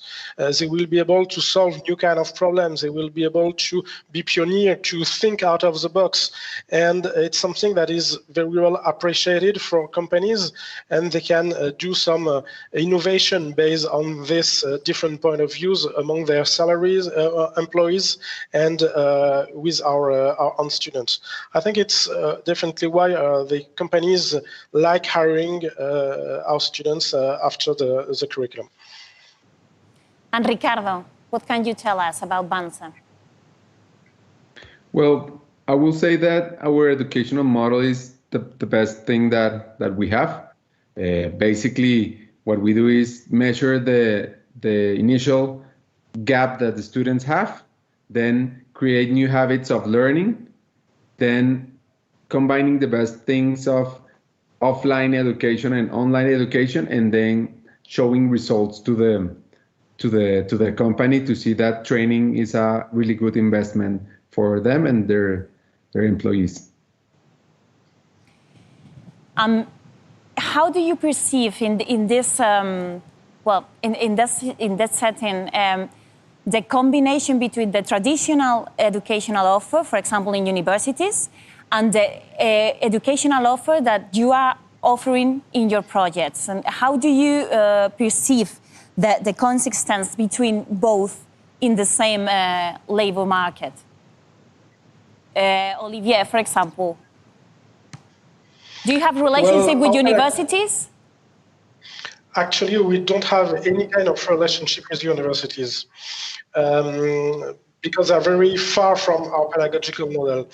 It's more private school in higher education who are way more interested in some kind of collaboration because they are already evolving and trying to adapt to develop the skills, the expected skills from the labor market.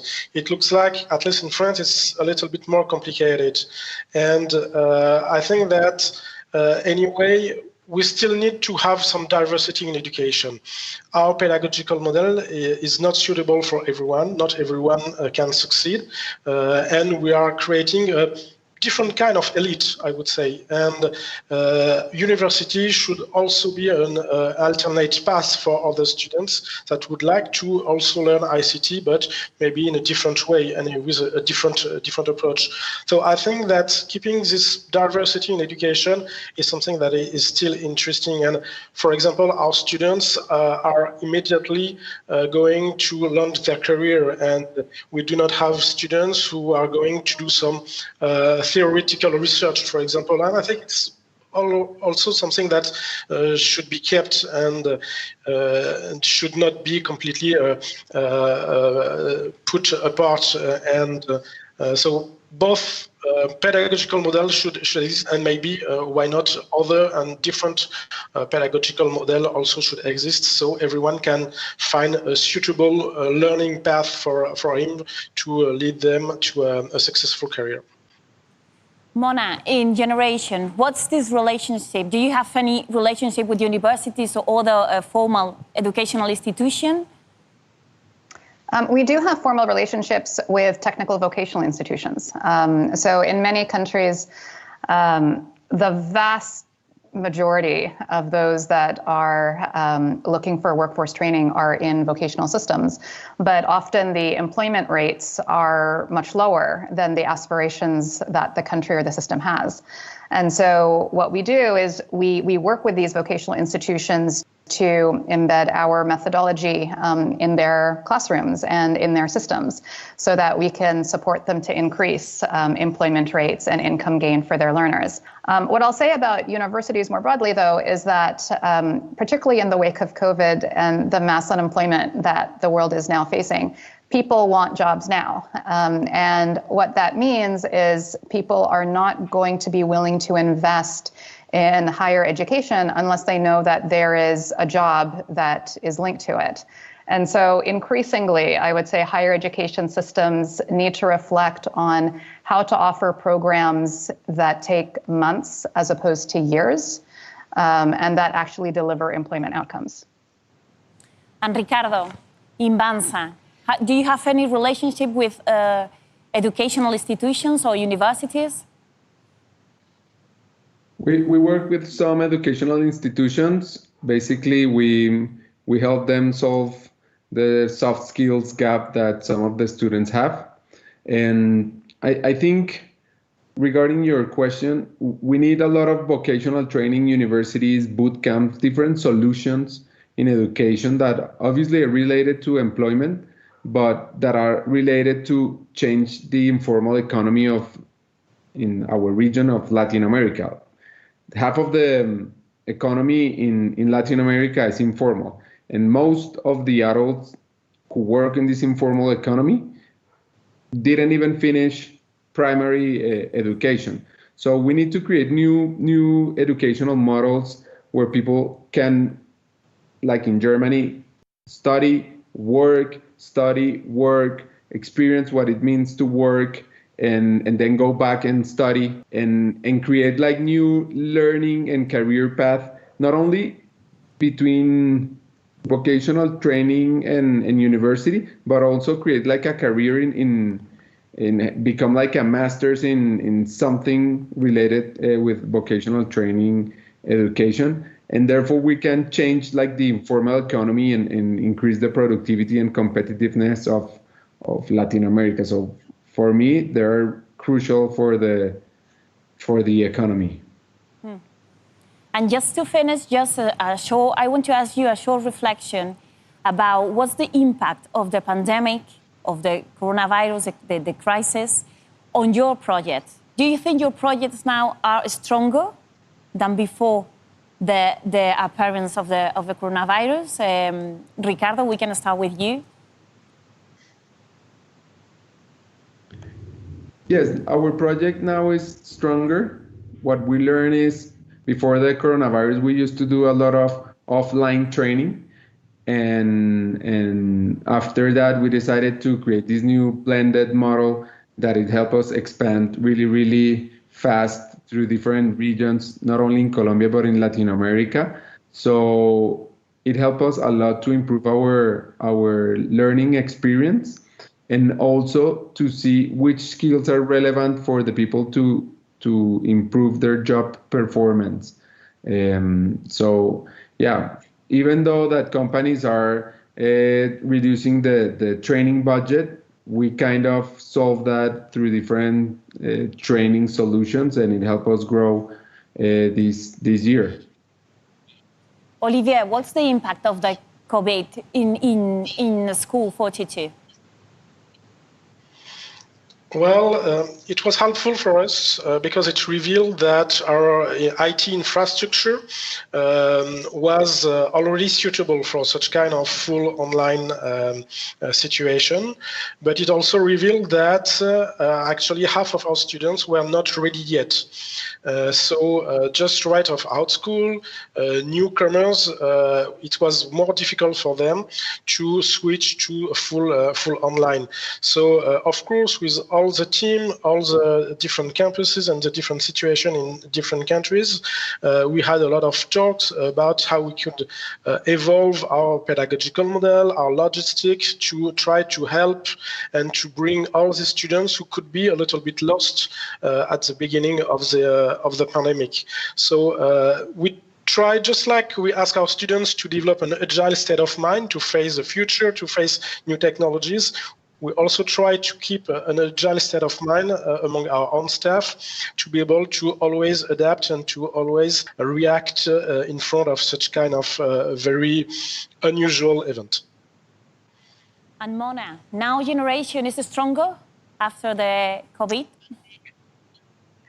So in the wake of COVID, the population that is unemployed and needs support just grew dramatically across the world. And so we're certainly seeing high demand. Two things I think we learned. One is we began experimenting with a set of online tools to support each of the 7 steps of our methodology. And that is certainly making us stronger as we do that. And second, we also learned to use our assets in different ways. So for example, one of the things we did was our curriculum and instruction team, we worked with healthcare systems in multiple countries to create an online activity-based COVID-19 training for healthcare workers. And so over about 5 months, we supported 250,000 healthcare workers to be trained in the skills to treat COVID-19 patients. So we've also learned how to use the assets of our institutions in different ways than we had perhaps originally intended.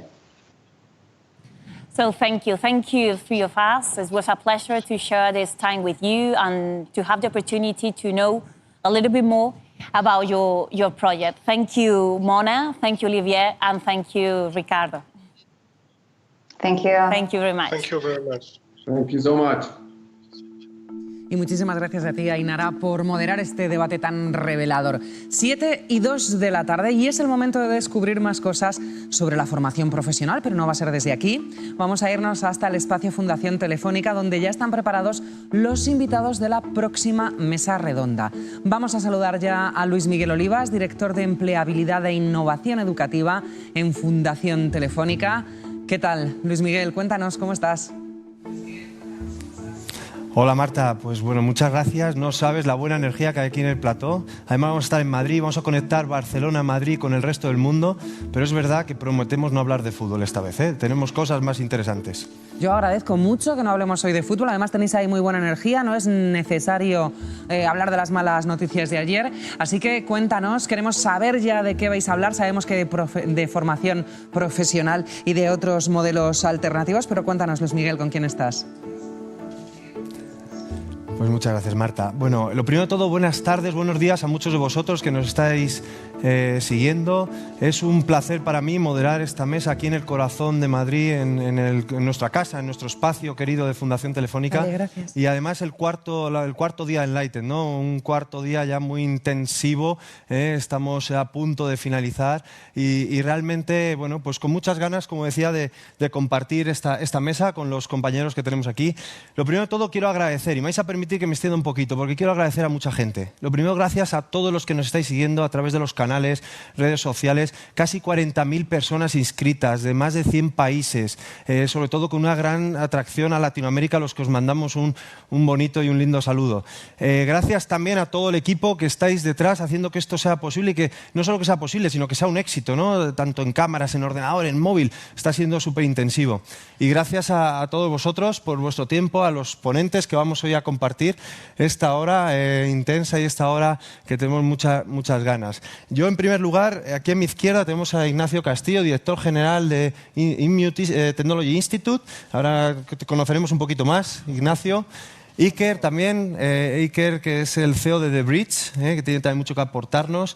Pilar Mascaraque, que es docente y además responsable de la metodología de aulas de emprendimiento dentro del IES Vallecas Majerit, que también tiene mucho que hablar de la formación profesional.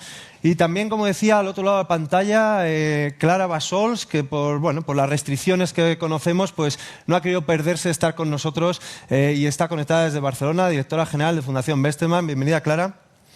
Muchísimas gracias. En primer lugar, permitidme que mis primeras palabras vayan un poco para todas esas personas que están teniendo dificultades tanto de salud como dificultades laborales. Nuestra mayor empatía y solidaridad. Realmente esperamos transmitir en estos momentos también mensajes de ilusión, de optimismo, que los hay, ¿no? Pero queríamos empatizar muchísimo con vosotros, muchísimo ánimo, y vamos a empezar ya directamente a hablar de formación profesional y de una formación también alternativa. Hay, ¿no? Comentábamos antes entre bambalinas, hay vida más allá de la universidad. Bueno, pues vamos a ver qué sale de esta mesa. Y además, en esta crisis del COVID, lo que también sabemos es que, bueno, se ha roto el paradigma también de lo que venía siendo la educación, el aprendizaje. Hemos visto una aceleración de la digitalización en todos los sectores productivos, también en el sector de la educación. Y como decía el otro día, y quiero leer textualmente nuestro presidente de Telefónica, José María Álvarez Payete, va a haber un cambio en la naturaleza del empleo y, por tanto, la sociedad tendrá que hacer un esfuerzo importante para generar esos empleos. Y añadía: la solución está en la educación, no solo en la educación universitaria, sino principalmente en la formación profesional. Estamos en unos números en España y en algún país de Latinoamérica sorprendentes. Estamos con un 31% de tasa de desempleo juvenil en España. En Latinoamérica, Argentina un 26%, Chile y Colombia casi un 20%. Luego hay países que también nos siguen mucho desde México. Mandamos un saludo a México, Ecuador y Perú, que tienen tasas entre el 7 y el 9%. Y por otro lado, antes del COVID y ahora en el COVID también, se están quedando puestos de trabajo sin cubrir y ahora se van a acelerar la demanda de perfiles digitales. Además, si hablamos de la formación técnica profesional, como también se llama en muchos países de Latinoamérica, por poneros también un ejemplo muy llamativo. España, solo el 12% de los alumnos en España estudia formación profesional entre los que tienen 15 y 19 años. En la Unión Europea, el 29%. Vamos al mercado laboral y el 38% de las ofertas de empleo demandan estos perfiles. El 38%, y se espera que vaya en auge, que vaya creciendo en los próximos años. ¿Qué está pasando? Pues para empezar, quiero empezar contigo, Pilar. La docente del panel, docente de la formación profesional, como comentaba antes. En tu opinión personal y como profesora, como educadora en la formación profesional, ¿qué barreras crees que se está encontrando la formación profesional? Y de alguna forma, ¿qué hay que hacer también para cambiar el estereotipo o qué está pasando con los estereotipos sociales? ¿Qué opina la sociedad de la imagen de un perfil de formación profesional? Buenas tardes, Luis Miguel. Muchísimas gracias por contar conmigo y por dar este espacio a la FP en un momento tan oportuno. Pues respondiendo a tu pregunta, yo creo que, sin querer ser exhaustiva, yo diría la fundamental barrera es de carácter sociocultural. La FP viene siendo la segundona del sistema educativo, la cenicienta. Hay un prejuicio sociocultural en las familias, en la sociedad en general, que hace que no se vea como una opción interesante. Sin embargo, como dice un amigo mío, la realidad es testaruda y los hechos están ahí encima de la mesa y se impone, ¿no? La FP está colocando más y mejor que la universidad y estos datos están ahí para las empresas, están ahí para las familias, están ahí para los estudiantes que empiezan a percibirla ya como una posibilidad de inserción sociolaboral al alcance de su mano y que inserta de una manera rápida y eficaz. Y eso es algo que les interesa a los alumnos, les interesa a las familias, especialmente en estos momentos tan complicados donde encontrar un trabajo es una urgencia para tantas personas, ¿no? Y un poco, yo quiero que compartas con todos nosotros, y es un ejemplo que puede servir muchísimo a muchísimos docentes y a muchísimos centros educativos de formación profesional, el tema de las aulas de emprendimiento. Tú ya en otro instituto, previo al que estás ahora, innovaste, implementasteis una metodología diferente, las aulas de emprendimiento dentro de la formación profesional, que además el Ministerio de Educación y Formación Profesional en España ahora os pide ayuda para poder escalar esa metodología. Cuéntanos un poco más, Pilar. Pues sí, la verdad es que está siendo una experiencia preciosa, ¿no? Para los que no estéis muy familiarizados con los planes de estudios de la FP, en todos los ciclos formativos, en todas las familias, hay 2 módulos. En FP no hablamos de asignaturas, sino de módulos.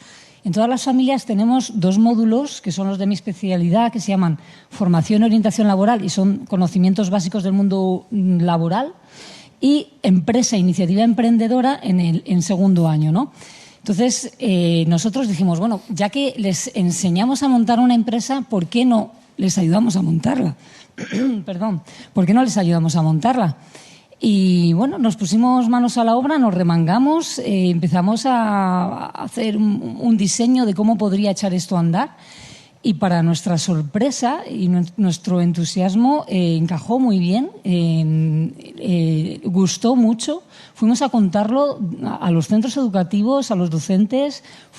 Salimos mucho del instituto a explicar un poquito lo que queríamos hacer. Tuvimos muy buena acogida en la Consejería de Educación y también en las empresas y en las universidades. Volvíamos al instituto cada vez que salíamos a contarlo más contentos, ¿no? Para decirlo brevemente, las aulas de emprendimiento vienen a ser un espacio donde se le da al alumno la oportunidad de ser protagonista, de ser, que tanta falta nos hace, ¿no? Protagonistas en nuestra sociedad, gente que viva en primera persona, gente que se la juegue, gente que esté presente, que sepa salir a la calle, identificar problemas, buscar soluciones. Entonces, en las aulas de emprendimiento, el deseo, la intención es que el alumno pueda volcar todos los conocimientos que adquiere en los diferentes módulos, que lo pueda volcar en un proyecto concreto, ¿no? Acompañado por un tutor, realizando una serie de mentorías, va atravesando una serie de etapas y va avanzando en su proyecto. Y lo interesante y lo precioso de esto no es tanto dónde termina, sino el mismo proceso, ¿no? El mismo procedimiento, porque emprendas o no emprendas, montes un negocio o no lo montes, por el camino has ido adquiriendo una serie de competencias y te has cualificado de tal manera que eso te lo llevas puesto a la vida profesional, a tu vida personal, ¿no? Has adquirido esas famosas soft skills que discriminan luego tanto para el empleo. Las empresas ya no quieren, hay millones de titulados, ¿no? Pero quieren los titulados que solucionan problemas. Y si tú empiezas a tratar de responder a tus propios problemas, a los de tu proyecto, eso te va amueblando mucho la cabeza, te va dando muchas oportunidades. Importante, Pilar, algunos términos que ya has dejado así en la mesa. El alumno protagonista busca de soluciones, hay que salir a la calle a buscar esas soluciones, y también el proceso como una vía de aprendizaje, ¿no? Clara, desde Barcelona, muchas gracias, como decía, por estar con nosotros. Desde Fundación Westermann lleváis muchos años trabajando en la formación profesional dual, ¿no? En esa dualidad, empresa y educación. Pero por otro lado también en algunos países está funcionando muy bien, en algunos países europeos, en España con mayores dificultades. En 2012 creo que fue la primera regulación, ¿verdad? ¿Por qué no ha avanzado más esa FP dual, Clara? Buenas tardes a todos y muchas gracias por invitarme a participar en esta interesante mesa. La Fundación Bertelsmann desde el año 2014 trabajamos bajo el lema de por el empleo juvenil. Y claro, para crear empleo no hay una fórmula mágica, lo que hay es diferentes palancas que se han de accionar todas a la vez. Y algunas de ellas tienen que ver con acercar el mundo educativo y el mundo profesional. Porque lo cierto es que estos dos mundos van cada uno por su lado con pocas conexiones. Y eso pasa en todos los ámbitos de la educación. Pasa en la escuela, pasa en la universidad y pasa también en la FP. En la FP nosotros queremos acercar estos dos mundos en base a una modalidad nueva que se ha implementado en el año 2012, que es la FP Dual. Como todavía es relativamente reciente y no todo el mundo la conoce, me gustaría explicar muy brevemente en qué consiste. Es una modalidad en que él o la joven se forma de forma alternada, es decir, pasando de uno al otro en dos lugares de formación, en el centro de formación y en la empresa en la que además practica aquello que ha aprendido mediante el trabajo. Y de esta forma, claro, adquiere competencias transversales, aprende en entornos reales y no simulados de trabajo y aprende exactamente lo que necesita el mercado, y cuando acaba la formación su inserción laboral es muchísimo más alta. Como has comentado, en el 2012 se reguló por primera vez la FP Dual en España con una regulación estatal muy general, y a partir de ahí las diferentes comunidades autónomas fueron desarrollando sus propios sistemas, que son muy diversos entre sí y siguen ritmos muy diferentes. Es necesario, es totalmente urgente que tengamos una nueva regulación estatal que establezca una base común, un común denominador para todos los sistemas de FP Dual. Es verdad de que el desarrollo ha sido lento y es lento porque la FP Dual supone un cambio muy importante. En la FP Dual hay tres actores necesarios: la empresa, el centro educativo y los jóvenes. Y para los tres actores supone un cambio muy sustancial que necesita tiempo. Para nosotros el problema no es que el desarrollo sea lento. Lo que tenemos que garantizar es que se desarrolle con calidad, porque si no, no tendrá futuro. Por lo tanto, Luis Miguel, entendemos que el desarrollo es lento, probablemente en esta época de pandemia también va a sufrir en número, pero sí que creemos que está bien enfocado para que se pueda desarrollar en el futuro. Yo luego, Clara, te pediré luego que compartas también algún consejo con los países que nos están siguiendo en Latinoamérica, por ejemplo, para ver qué pueden aprender de lo que ya hemos avanzado, lo que habéis avanzado en Europa. Pero una pregunta, este modelo de dualidad que tú además has traído, que llevarlo a otros entornos educativos, más allá de la formación profesional, ¿crees que sirve para todas las empresas, para todos los centros, para todos los alumnos? Pues en realidad creo que no sirve para todos, porque como ya he mencionado anteriormente, requiere un esfuerzo muy especial por todos los actores. En el caso de las empresas, han de dedicar a un profesional reconocido de la empresa a formar a los jóvenes, tiene que coordinarse con el centro educativo. Eso es complicado, sobre todo para pymes y micropymes. Allí a veces la solución es que una sectorial desarrolle un proyecto que se haga a medida de las empresas de esa sectorial. Para los centros tampoco es sencillo el cambio. Tienen que aprender los procedimientos de la empresa. A veces han de enviar a profesores a la empresa a hacer estancias. Profesionales de las empresas muchas veces van a los centros pues, a hacer masterclasses o incluso a dar formación a los profesores, por ejemplo, en la familia de la informática. Y para los jóvenes, que es el tercer actor necesario, tampoco es sencillo, porque tienen que combinar dos lugares de formación. Por ejemplo, en el caso de Cataluña, donde la alternancia normalmente se hace diaria, él o la joven por la mañana está en el centro educativo, al mediodía se come el bocadillo en el autobús y por la tarde se forma y aprende en la empresa, o al revés. Eso es un esfuerzo muy importante y al final recibirá un título que será igual que el de los alumnos, de sus compañeros que han estudiado en modalidad presencial. Lo que pasa es que el resultado será muy diferente. Habrá recibido una formación más práctica, muchísimo más conectada con las necesidades de la empresa y probablemente su inserción será mayor. Pero es evidente de que requiere esfuerzos importantes por parte de todos los actores y, por lo tanto, no es un modelo que venga a sustituir la FP presencial en absoluto. Muchas gracias, Clara. Yo cuando estaba Pilar hablando de emprendimiento en la formación profesional, pensaba en el CEO de nuestro panel, Iker, bienvenido también. ¿Te hubiera gustado tener, verdad, esa oportunidad de emprender dentro de tu etapa educativa más temprana o qué? Desde luego, y todo lo que trae aprendizaje, como decía Pilar, sí. Yo te quería preguntar, Iker, cómo desde Bridge y cómo con los bootcamp de formación digital, cómo esa formación alternativa a lo que es una formación reglada, cómo está también ofreciendo una alternativa, como digo, real y una alternativa con impacto y con resultados. No sé si también, además, una doble pregunta, nos puedes compartir cómo habéis vivido esta época del COVID, qué ha pasado, que habéis tenido más demanda, qué es lo que ha sucedido, ¿no? Una doble pregunta, Iker. Claro, espero no olvidarme de la segunda, empiezo con la primera. Primero, gracias por la invitación y por la audiencia y por la oportunidad. Para contestar la primera, me quiero remitir un poco al contexto, ¿no? Y en línea con lo que hablaba vuestro jefe, ¿no? Esa transformación del empleo y esa necesidad de acompañar desde el mundo de la formación.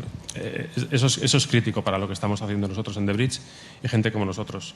Creo que es obvio, ya sobra decir que la economía se está digitalizando, ¿no?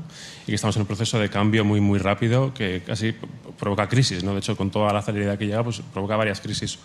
Una de ellas es, pues va a haber, en ese contexto de digitalización nos afecta a nivel global, pero ahí siempre hay gente que pueden quedar un poquito por detrás. España, concretamente, está si lo comparamos con todos los países de la economía avanzada y economía en desarrollo, el grado de digitalización es, digamos, medio.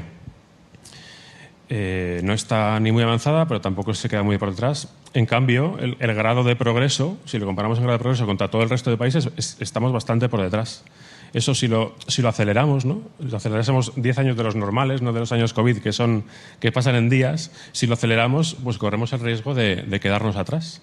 Y nosotros creemos, como cree vuestro jefe, que la solución va a pasar por la educación.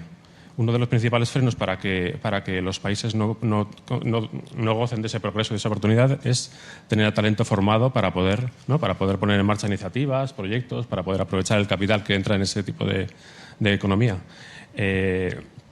En otros países, digamos, esta brecha de competencias digitales se ha abordado antes, en otros países se está abordando ahora, y en España nosotros tratamos, ¿no? desde fuera del sistema, que a veces es más fácil, empujar para que eso ocurra, ¿no? El sistema está muy lastrado de regulaciones, sistema educativo, incluso políticas, ¿no?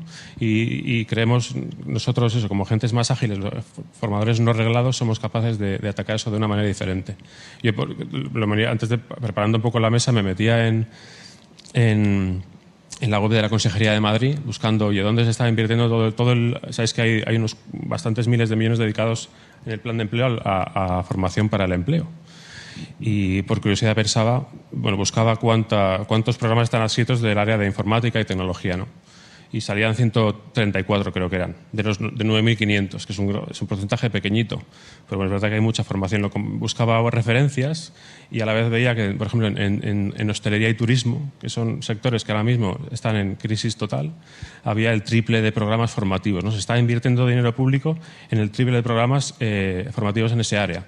Eso es una señal de que el sistema un poco va por detrás de esa crisis y cambio tan constante, ¿no? Entonces nosotros, y escuelas como nosotros, lo que hacemos es, por un lado tenemos programas muy enfocados, programas que están pensados. Nosotros formamos a gente que no tiene por qué tener un conocimiento previo en tecnología, en ciberseguridad, en ciencia de datos, en desarrollo web, en diseño de productos digitales, y les preparamos de cero a estar listo para trabajar en 15 semanas. En 15 semanas de trabajo, de mucho trabajo, están listos para hacer ese trabajo, ¿no? Les preparamos para hacer el trabajo y les preparamos también para buscar ese trabajo. Entonces, podemos dotar con ese tipo de formación podemos dotar a esa necesidad del mercado de trabajo, del talento que hace falta. Y bueno, pues eso es como lo abordamos. Me preguntaba sobre el COVID también. La verdad es que, pues como a todos, nos ha puesto las cosas muy difíciles. Aparte de ser un proyecto joven, o sea, nos ha cogido todo esto un poco a contrapié, pero estamos consolidando un modelo, ¿no?, que se basaba mucho en el presencial, porque nuestro formato pues corre mucho más cómodo y mejor en presencial. De la noche a la mañana nos encontramos con que teníamos un plazo de 48 horas para cambiar radicalmente ese modelo, ¿no?, y tratar de adaptarlo, ya te digo, a un programa muy estudiado y muy medido, muy adaptado a lo presencial. Eso nos puso las cosas muy complicadas a nosotros y también a nuestros graduados, nuestros alumnos. La primera promoción de Bridge, por ejemplo, se graduó el 28 de marzo. O sea, quizá, y recordemos, la gente que viene a nuestros programas, su objetivo principal es buscar un trabajo y encontrarlo, ¿no?, y ponerse a trabajar. Para eso les preparamos y para eso invierten el dinero y el tiempo con nosotros. Y se graduaron, pues quizá en el peor momento en décadas, no sé cuánto tiempo, pero uno de los peores momentos de la historia reciente para buscar un trabajo, ¿no?, para buscarlo y para encontrarlo. Y eso pues fue un momento complicado. Lo que también ha traído contexto bueno, como tú decías también, o sea, la crisis, bueno, como hablábamos, ¿no?, la crisis acelera mucho los cambios y como nuestro modelo está construido sobre un cambio, sobre una tendencia, pues ha traído cosas buenas. Por un lado nosotros hemos visto cómo el empleo digital, o sea, el empleo digital ha crecido. En ese contexto de frenazo económico, nosotros recogemos datos semanales del mercado de empleo, de las vacantes que hay abiertas en nuestras áreas de formación, y en el segundo trimestre de pandemia, entre junio y septiembre, crecieron un 13% las vacantes abiertas. Crecieron un 13% en 3 meses, además 3 meses de verano, que tradicionalmente es cuando esa parte, la actividad se frena, ¿no? Si lo elevamos a un ritmo anual, pues eso supone que el trabajo, las vacantes pues pueden incrementarse en un 50-60%. Van a estresar más, ¿no?, la necesidad de proyectos como el nuestro, que nos resuelvan ese problema. Un mensaje muy positivo también en estos momentos que vivimos. Yo me gustaría saber si esa diferencia ¿habéis notado una diferencia en el ritmo de aprendizaje del alumno entre el periodo presencial y el periodo virtual? Es una pregunta un poco arriesgada, pero no sé si tenéis datos ahí que puedas compartirnos. Datos no te puedo compartir. Lo que sí te puedo compartir, nosotros ese cambio lo hicimos con mucho miedo, porque ya te digo, lo habíamos anticipado con unas pocas semanas, pero obviamente llevábamos mucha inercia de preparación del proyecto y de diseño de los programas para el entorno presencial. Entonces lo abordamos con bastante miedo. O sea, nos paramos, lo pensamos, yo creo que fuimos muy rápidos en pasar a online, fuimos los más rápidos en volver a un modelo híbrido, pero lo abordamos con miedo y siendo conscientes de que había muchos estudiantes que tenían claro que el modelo presencial era para ellos y que por eso habían apostado por nosotros, ¿no? Y sufrimos bajas, pero sufrimos una tasa de baja de un poquito menos de un 5%. Entonces, yo creo que nosotros nos puso a prueba, ¿no?, y puso a prueba nuestra adaptabilidad, nuestra resiliencia y también la del estudiante. Nosotros tenemos la suerte, yo creo también, que lo compartimos con toda la formación vocacional y profesional, que la gente tiene muy claro el objetivo que tiene detrás del programa, ¿no? Entonces, creo que va a afrontar con mucha más resiliencia cualquier problema que se encuentre por el camino. Eso nos ha pasado a nosotros. Trataremos ahora la orientación vocacional tan importante. Ignacio, muchas gracias. Además, me hace especial ilusión que estéis con nosotros en esta mesa. Un modelo de aprendizaje diferente, disruptivo. IMU Technology Institute. Nosotros tuvimos también la suerte como Fundación Telefónica de hace un año justo poner en marcha un modelo similar como 42 Madrid, donde viene a romper el paradigma de la educación, viene a romper las reglas educativas, las reglas de aprendizaje. Tenemos también aquí algún estudiante de 42 que luego igual se anima a hacer alguna pregunta. Y yo te quería preguntar un poco, Ignacio, nosotros de primeras es verdad que cuando lanzamos el proyecto de 42 Madrid como Fundación Telefónica tuvimos un rechazo por parte del colectivo de la universidad. No quisieron venir a ver lo que era y luego es verdad que poco a poco se fueron acercando y vieron elementos que podían ayudar también a incluir dentro del ámbito universitario. ¿Vosotros habéis tenido alguna experiencia similar? ¿Nos puedes compartir en esa línea? Bien, bueno, gracias Luis y a todos vosotros por estar aquí, por invitarnos a este fabuloso evento que tenéis organizado. Te diré que sí, que la palabra disrupción que has utilizado hay que utilizarla con prudencia y también te digo pues, que el hecho de que te miren mal a veces puede convertirse en un piropo más que en un mal mirar, ¿no? Según lo entendamos. En este sentido, el modelo educativo que en INMIUM proponemos pues es un modelo orientado básicamente a la empleabilidad, orientado a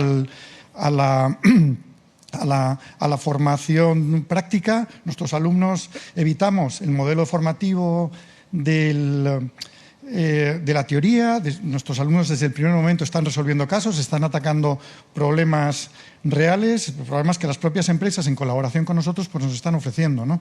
Por eso te digo que, bueno, pues efectivamente es un modelo que se puede llamar disruptivo, pero, en mi opinión, perfectamente complementario al universitario. No hay por qué rechazar uno ni rechazar el otro, ¿no? Son dos posiciones distintas, dos modelos y que tienen cada uno sus virtudes y sus inconvenientes, sin duda, ¿no? Te diré que yo siento que con el tiempo son dos modelos que tienen que confluir. A día de hoy creo que viajamos de forma muy paralela, pero que es razonable pensar que tarde o temprano confluirán. El modelo universitario, pues a día de hoy, lo comentaba Iker, ¿no? Hay muy poca formación en este sentido.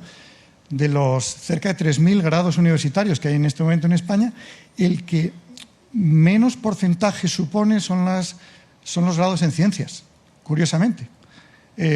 Cosa que llama la atención porque no hemos dejado de hablar, tanto el día de hoy como en estos últimos días, os he oído del terrible gap que existe entre el mercado profesional y el mercado de la formación, ¿no? Bueno, cada uno tiene sus velocidades y lo que nos permite a nosotros, como formación no reglada, es tener una velocidad que probablemente una institución como una universidad no se puede permitir, lo que no quiere decir que sea desechable en ningún caso, ¿eh? Gracias, Ignacio. Vamos un poco justos de tiempo. Entonces yo, antes de dar paso también a preguntas del público, y aprovecho este momento para invitaros a los que estéis también a través de YouTube a hacer alguna pregunta, alguna cuestión, sí que tengo aquí unas preguntas que quiero lanzaros y con respuestas muy, muy concretas, ¿no? Concretamente, yo te voy a preguntar directamente ¿qué acogida está teniendo los perfiles que salen de vuestra metodología por parte de las empresas, ¿no? Mira, Inmune nace de la empresa. O sea, nuestro proyecto lo primero que hace es se acerca a las empresas, entiende cuáles son sus necesidades y a partir de ahí nacemos nosotros. Te puedes imaginar que existe una simbiosis extraordinaria entre el mundo de la empresa y nuestro modelo educativo. Queremos pensar que es así, ¿no? Ninguno de los programas que tenemos programas tanto de grado como de posgrado, incluso estamos provocando en la gente joven, tratando de sacarles adelante y atraerles hacia el mundo de las formaciones STEM. En nuestro modelo, cualquier programa que existe se hace en colaboración con las compañías con las que trabajamos. Grandes entidades financieras, colaboramos con todo tipo de entidades, lo que hace que nuestros programas pues, tengan una acogida bastante importante, ¿no? Si algo sucede, supongo que Iker tendrá la misma sensación, que precisamente la empleabilidad de nuestros alumnos es extraordinaria, ¿no?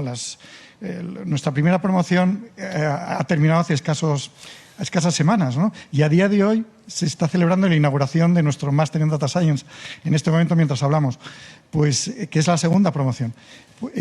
Nuestros alumnos ya están trabajando, algunos en compañías, se han movido y realmente pues están todos encantados con la situación que tenemos. Te ha mencionado Iker, me dirijo a ti, pero también a Clara, a Pilar, por favor, el sentido libre de intervenir. ¿Se está acabando la titulitis? O sea, esa fobia. ¿Hay un cambio cultural? ¿Estamos viendo un cambio cultural también en las empresas? Yo creo que más nos vale que se acabe. Yo creo que sí que está cambiando. Yo cuando hablo con las empresas les digo, es muy importante que la gente que sabe hacer un trabajo sea capaz, o sea, pueda conseguir ese trabajo, ¿no? Y a veces como dices tú, hay barreras internas y muchas tienen que ver con la titulitis. Yo me acuerdo una gran empresa, estaba con el director de recursos humanos de una gran empresa española, viendo en su sistema qué requisitos pedían para fichar a un nuevo talento, ¿no? A un nuevo desarrollador web, y pedían que tuviese un grado en informática o telecomunicaciones, que hay 6.500 personas en España al año que salen con esa titulación, y que además tuviese un máster. Que eso reduce el universo anual a unas 500 personas, 500 personas preparadas para conseguir ese trabajo no van a cubrir las más de 10.000 vacantes que hay un día normal abiertas en España. Entonces, es importantísimo que abramos un poquito la mente y que la gente que esté preparada para hacer un trabajo lo pueda conseguir y eliminemos esas barreras. Yo creo que eso es crítico. Y poquito a poco ocurre, ¿no? Hay empresas que sí que van abriendo un poco la mente. Gran empresa incluso que ha ido quitando requisito. Primero, hace unos años pedían tener un máster para hacer a cierto nivel profesional, luego bajaron al grado, luego incluso han quitado el grado, pero todavía eso falta. Y un comentario más, yo creo que es importante de cara al nuevo talento, pero también ese mismo consejo aplica al reciclaje, ¿no? Si alguien puede hacer un trabajo, tiene que poder mantener ese trabajo, ¿no? Y en todo este periodo de crisis, digamos, la solución quizá fácil pero muy fea es reestructurar, ¿no? Y sacar a gente de las plantillas y fichar talento nuevo. Eso, bueno, a través de la formación no tenemos que también abordar eso, ese reskilling que se llama de las empresas. Muchas gracias, Iker. Clara, en Barcelona, yo quiero coger, antes que ha salido el tema de la orientación vocacional, porque desde Fundación Bertelsmann habéis lanzado un proyecto muy interesante, Excellence. Cuéntanos la importancia, ¿no?, de esa orientación profesional, esa orientación vocacional. Clara. Sí, mira, la orientación de los centros, por lo general, es bastante pobre y se suele centrar en la parte vocacional, es decir, intereses, habilidades, competencias, o en la parte académica, qué quiero estudiar y dónde. Pero la mayoría de los jóvenes que salen del colegio tienen muy poca idea sobre entornos profesionales, sobre tendencias de mercado, sobre profesiones más demandadas, y la gran mayoría de los casos tienen cero experiencia profesional. Y en esas circunstancias es cuando tienen que tomar sus primeras decisiones que son relevantes para su futuro profesional. Desde la Fundación Bertelsmann intentamos ayudar a los centros a preparar mejor a los jóvenes para su futuro, estableciendo muchos más espacios de reflexión, facilitando más información de contexto y también primeras experiencias laborales ya durante la etapa escolar. Y en este sentido, hemos creado el marco Excellence, que es un marco de calidad en orientación que consta de 10 dimensiones que debería abordar cualquier centro educativo que quiera facilitar una orientación que sea completa de calidad. De estas 10 dimensiones, la mitad se refieren al entorno laboral. Los centros, mediante una herramienta de autodiagnóstico, pueden ver cómo está su centro en relación a la orientación y pueden recibir apoyo y recomendaciones para iniciar mejoras en los ámbitos que consideren. Y paralelamente, las consejerías pueden ver datos agregados de los centros de su comunidad para focalizar mejor los esfuerzos y los recursos. Nosotros entendemos que Excellence puede suponer realmente un antes y un después en la orientación por varias razones, porque es muy sencillo de usar, porque se puede usar por cualquier tipo de colegio, privado, concertado, público, rural, porque le pone la atención o pone suficiente atención a esta parte que había quedado bastante descuidada en la mayoría de los sistemas de orientación y además porque es un sistema solvente. De hecho, nosotros bebemos de un proyecto de la Fundación Gatsby inglesa que ha sido muy exitoso y que ha sido incorporado en la legislación inglesa, de forma que ahora todos los colegios ingleses están obligados a usarla. Por lo tanto, nuestra base ya es una base muy sólida. Gracias, Clara. Pilar, ¿quería sumar? Sí, estoy totalmente de acuerdo con lo que dice Clara. De hecho, es una pena ver cómo a lo largo del curso se van vaciando las aulas. Hay un grado de absentismo importante dentro de la FP y es una pena muy grande porque, bueno, es un derroche de recursos impresionante, ¿no? Y ves cómo van decayendo en muchos casos la ilusión, precisamente por esta falta de orientación de los alumnos que entran a cursar un ciclo formativo sin saber muy bien dónde se están metiendo, porque les falta esa información previa, ¿no? del contexto profesional, laboral. Mismamente, esta mañana en clase yo les preguntaba, ¿y vosotras vais a saber, vosotras sabéis cuánto vais a ganar dentro de unos meses que vais a ir a la empresa? Después de esas prácticas, ¿sabéis que está cobrando un profesional de vuestra categoría? Y no tenían ni idea, ¿no? O la más espabilada ha dicho 950. Hombre, eso por lo menos, ¿no? Que es el salario mínimo. Pero es cierto, la orientación es una de las grandes ausentes dentro de la formación profesional y yo creo que urge implementarla. Yo quiero seguir contigo, Pilar, porque el miércoles le hacía una pregunta, hoy es jueves, ayer le hacía una pregunta a la ministra de Educación y Formación Profesional en España muy interesante. ¿Qué tiene que tener un buen profesor? Y yo te quiero preguntar a ti, como educadora, como profesora, ¿cómo te gustaría enseñar a ti? Bueno, pues sí, escuché a la ministra, escuché la respuesta, decía, pues un buen profesor es el que te deja huella, ¿no?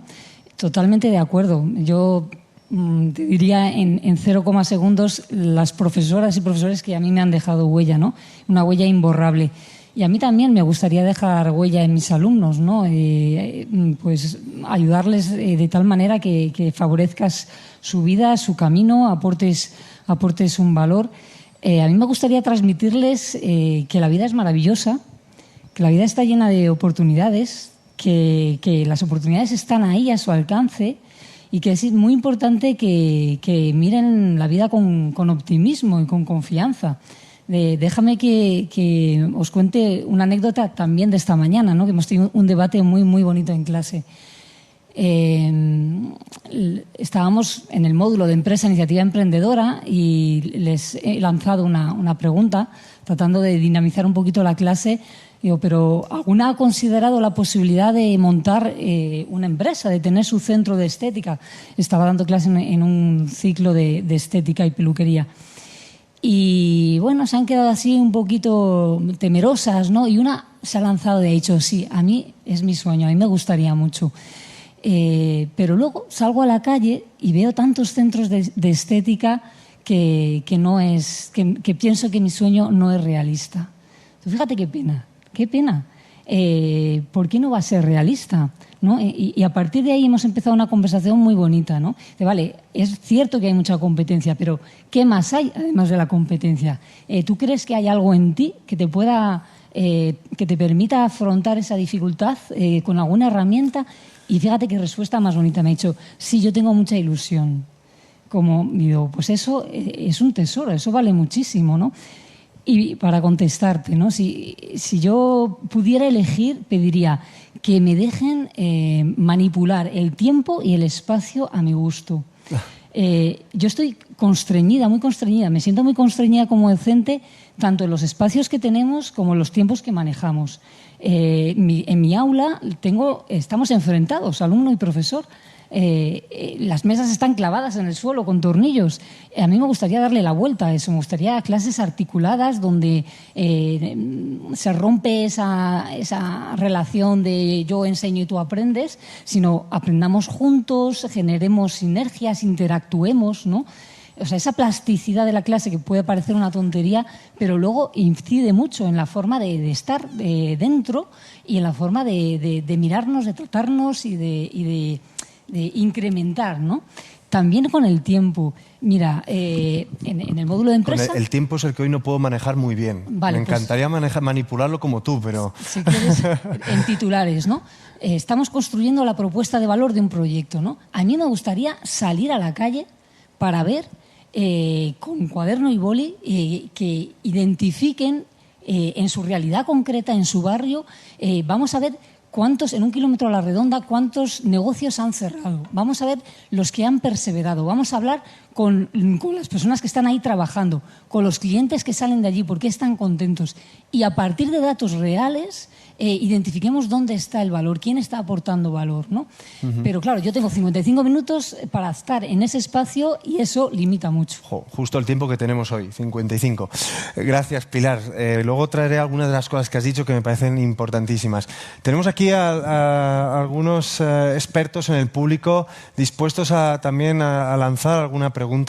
Bienvenidos. En primer lugar, pues Inés, experta en educación desde hace muchísimos años en diferentes empresas y hoy liderando nuestro proyecto de formación profesional en Fundación Telefónica. Bienvenida, Inés, adelante. Hola, gracias a todos y muy interesantes vuestras reflexiones en torno al aprendizaje. Yo quería lanzar un tema que nos preocupa, creo que a todos, que es el acercamiento de las mujeres a los perfiles más tecnológicos. Creo que es un debate que está abierto, creo que a todos nos preocupa y quería saber vuestra opinión. Es verdad que hay informes que arrojan que puede ser una falta de referentes en las mujeres, puede ser también una falta de confianza en las niñas a la hora de acercarse a las asignaturas STEM. Y bueno, quería saber vuestra opinión y también si tanto en la parte de formación reglada como en la no reglada estabais detectando este bajo índice de mujeres acercándose a estos perfiles, sobre todo a los más digitales. Gracias. Sí, tú mismo, dale. Sí, dale, Ignacio. Efectivamente existe esa falta de vocaciones en las mujeres que nosotros percibimos, sin duda, ¿no? Creo que la falta de orientación ha supuesto históricamente un efecto cultural que ha provocado pues, que se orienten las mujeres muchas veces en otras direcciones académicas. Y te diré que nosotros tenemos en lo que podemos, ¿no? Porque yo creo que esto es un trabajo de todos y de cada uno de nosotros. En las extraescolares que montamos, que buscamos vocaciones para las carreras STEM, pues sí que tratamos de fomentar mucho que las niñas de 15 y 16 años se incorporen a estas clases. En paralelo, nosotros esa falta de referencia estamos tratando de suplirla hacemos charlas constantes dentro de nuestro campus en castellana de mujeres que son una referencia en este sector.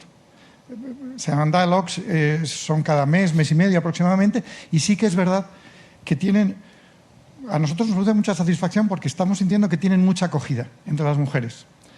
Y bueno, pues poco a poco, ¿no? Poco a poco. Es un cambio cultural que tendrá que correr su tiempo. Pero sí que es verdad que yo creo que está en marcha ese cambio, ¿no? Esta pregunta ha generado mucho interés. Quiere Clara, pero primero por orden de petición, Iker, ¿quería sumar? Sí, gracias. Nosotros, nuestra primera promoción, el 10% fueron mujeres solo. Y no nos lo creíamos y eso nos dolió muchísimo. Y bueno, yo venía de trabajar en formaciones específicas para digitalizar las skills de mujeres. Pusimos en marcha un programa que llamamos For Women in Tech, ahora os cuento un poco cómo era muy rápido. Ahora tenemos un 60% de mujeres en el campus, eso pasó en 3 meses. Entonces, lo que hace falta, esto requiere que haya un poquito más de foco. Yo creo que antes hablabais de las vocaciones, hay que hacer un poquito también a veces un poco marketing del futuro, ¿no? Y de la oportunidad. Las mujeres, pues oye, por lo que sean, no tienen esos referentes, o no tienen tampoco ese hábito de trabajar con este tipo de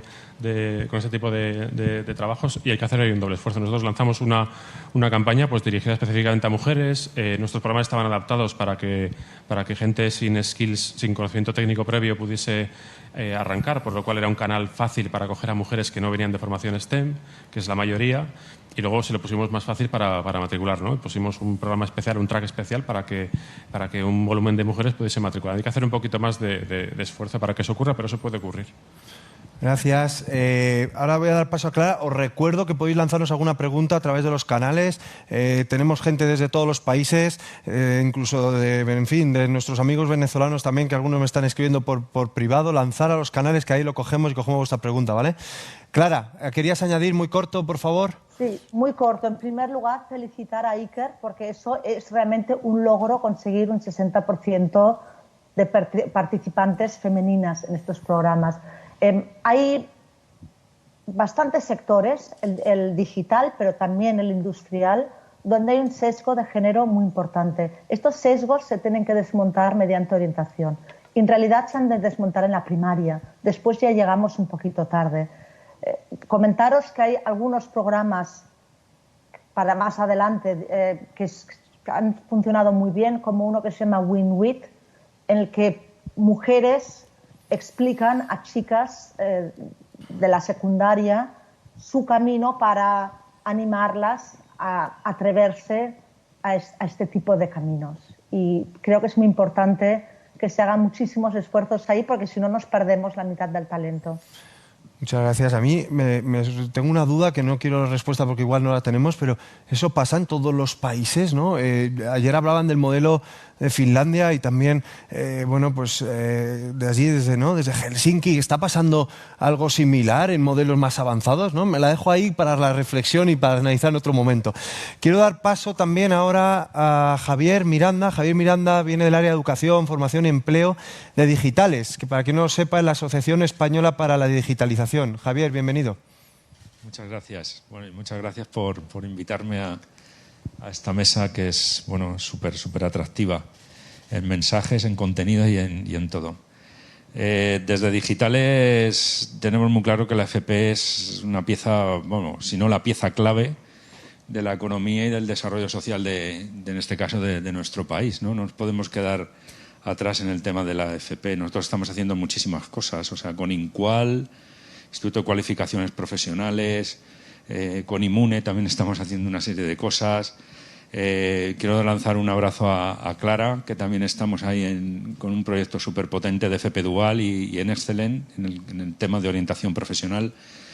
Para nosotros, también el tema de vocaciones de género ha sido muy importante. Tenemos un estudio que sacamos en 2019 muy potente, donde vimos diferentes roles y cómo influían en las decisiones de las niñas ya desde edades muy tempranas. Este estudio lo tenemos en nuestra página web, por si lo queréis descargar, y es muy potente.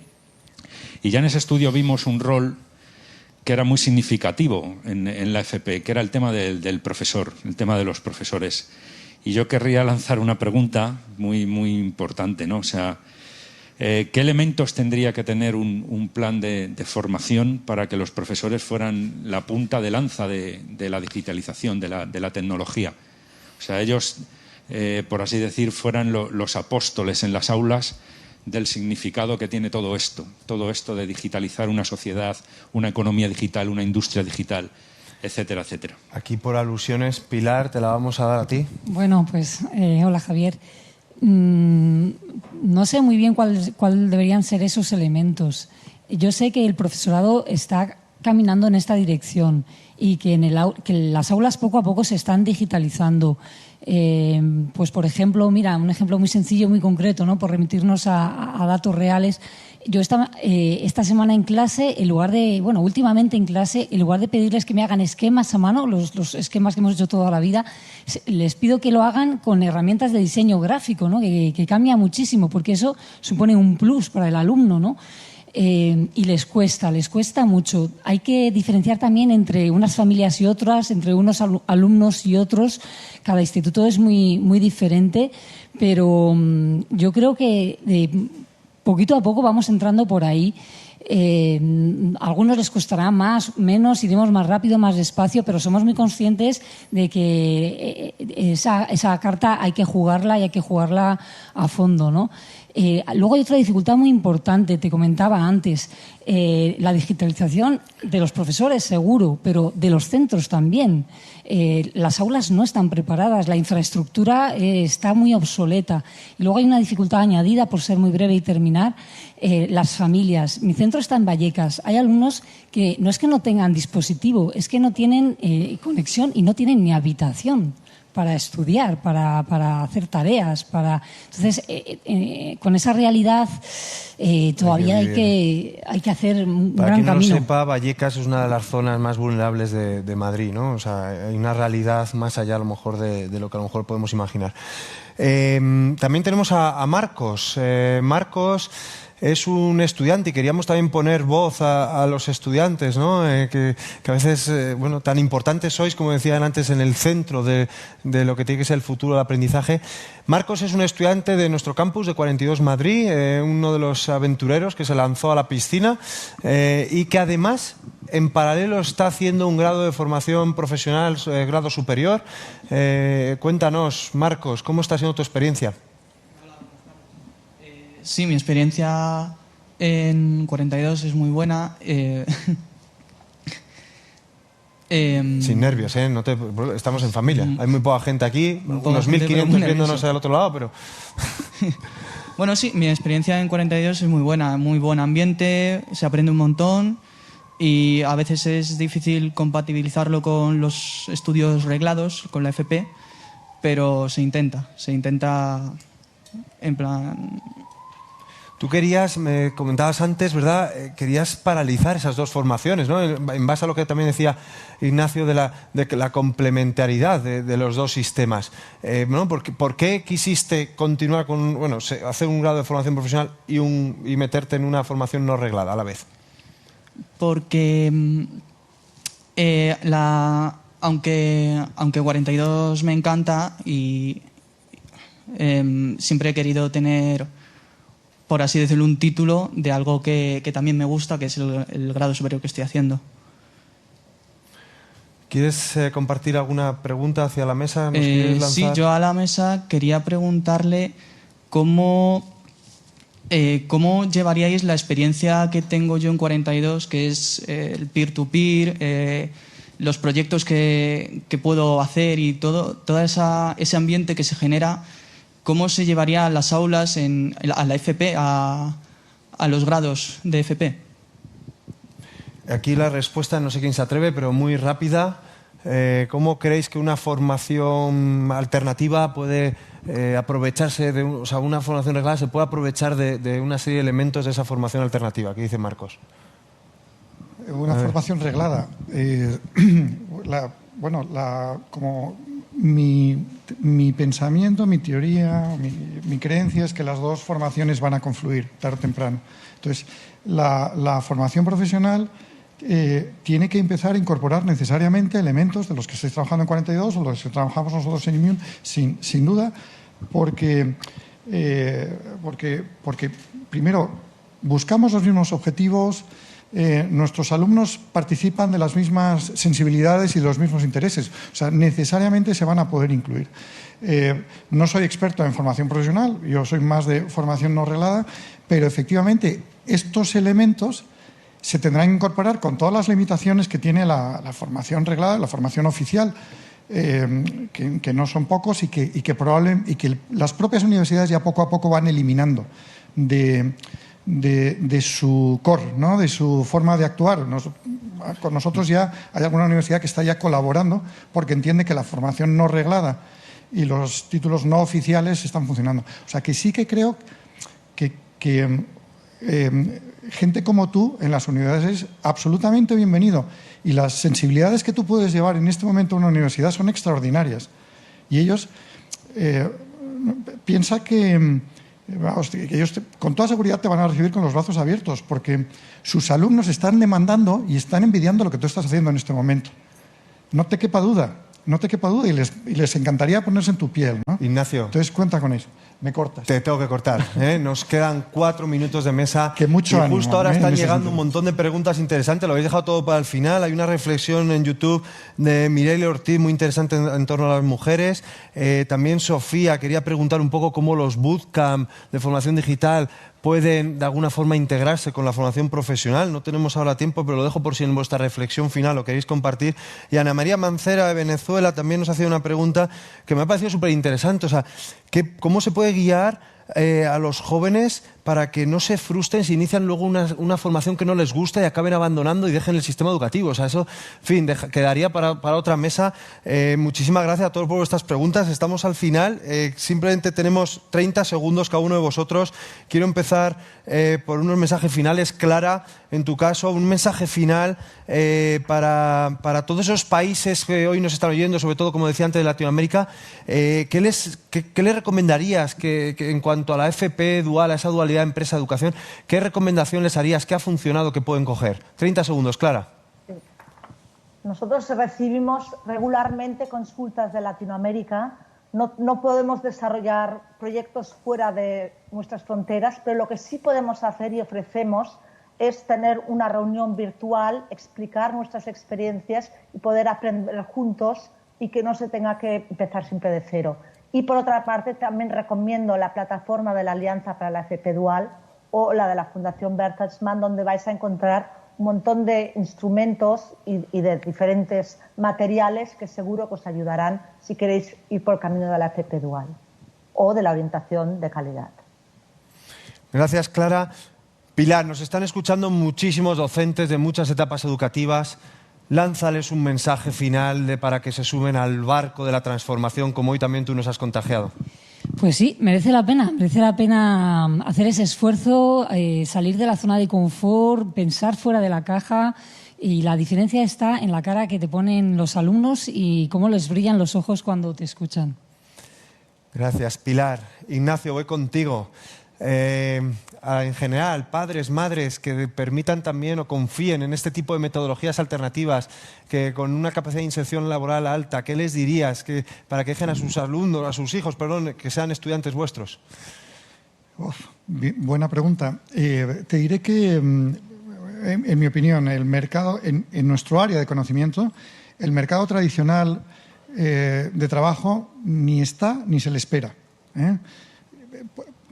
¿Por qué utilizar elementos de un mercado de trabajo que efectivamente ha sido superado o ha desaparecido y está otro, ¿no?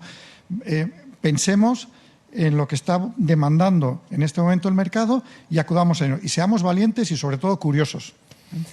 Gracias también, Ignacio, por tu tiempo. Iker, hablando de mercado laboral, cerramos. 20 segundos tienes, que tengo que dar paso. ¿Qué les dirías a las empresas para que apuesten por este talento? Las empresas que miren que piensen en lo que les duele, que es el coste, ¿no? El coste de encontrar esos 500 graduados de Teleco con máster que apenas hay en España, que no cubren todo lo que necesitan. El coste de oportunidad de no tener el talento que necesitan para poner en marcha todos sus planes y estrategias. Y el coste social de todas esas reestructuraciones, ¿no? Cuando a veces pueden reciclar talento interno y cubrir lo que necesitan. Muchas gracias a todos. Vamos a seguir enseguida también con los track en Latinoamérica. Yo ahora, antes de dar paso a Elena Resano, que nos va a hacer un resumen de lo que ha pasado también está pasando esta jornada en Light, me voy a quedar con una frase para terminar que me ha encantado de Pilar. La vida es maravillosa, está llena de oportunidades y en nuestro caso vamos a intentar atrapar esos sueños realistas. Gracias a todos. Elena Resano, muchas gracias por también hacernos el resumen de la jornada que nos vas a hacer. Muy buenas noches a todos. Un placer poder asomarme aquí y eso, hacer un poco el resumen de lo que habéis estado hablando ahí, de lo interesante que habéis tocado durante todo el día, ¿no? Y hemos hablado en esta jornada, bueno, cómo afrontar los nuevos retos globales en la educación superior y cómo están reaccionando también las universidades europeas. Hemos analizado ese peso creciente de la formación online, las posibilidades que tiene la minería de datos y también la importancia que tiene el bienestar mental y físico en los nuevos formatos de aprendizaje. La jornada ha empezado fuerte con un diálogo interesantísimo entre Scott Galloway, es el profesor de la New York University Stern School of Business, autor del bestseller mundial For, el ADN secreto de Amazon, Apple, Facebook y Google, un diálogo entre Scott y Diego Alcázar, es vicepresidente ejecutivo de la EA University. Galloway afirma que la educación superior es ahora mismo una industria que está rompiendo moldes, pero ha advertido que esa disrupción tiene que seguir siendo una constante para que este sistema educativo no acabe desapareciendo. Aboga por un modelo híbrido de presencial y online que permita doblar la oferta educativa en las universidades, ampliando también las oportunidades de formación a quienes tienen menos recursos. También ha estado durante esta jornada la Comisaria Europea para Innovación, Investigación, Educación y Juventud, María Gabriel.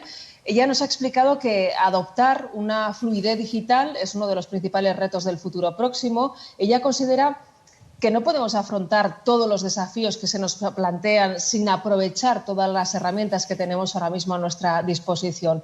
Para ello, Europa, dice, tiene que ponerse al día y crear también su propio espacio común donde compartir recursos online, la calidad en los contenidos digitales certificados y las plataformas educativas que ya existen. Y para conocer la situación de la educación superior en Europa, más allá del COVID, hemos contado también hoy con un elenco de primer nivel. Han estado Santiago Íñiguez, presidente de la IE University, Martín Pol, presidente de la Universidad de Maastricht, Eltrud Hanyapyi-Egger, rectora, Universidad de Ciencias Económicas de Viena. Todos tienen una visión positiva del futuro de las universidades europeas, gracias sobre todo a su potencial, pero también coinciden en la necesidad de un modelo híbrido donde la principal contribución de la tecnología va a ser la personalización del aprendizaje.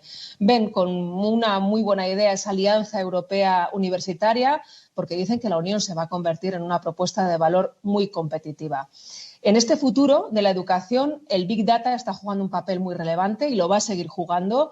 Ryan Baker, de la Universidad, el director del Penn Center for Learning Analytics de la Universidad de Pensilvania, nos ha comentado que antes de 2020 ya había una explosión de datos sobre los alumnos y sobre su aprendizaje, pero que estaban muy dispersos. Y como el aprendizaje online ha disparado la data disponible, la minería de datos es más necesaria que nunca para conocer el aprendizaje de los estudiantes, traquear su conocimiento y, por supuesto, importantísimo ahora mismo, motivarlos.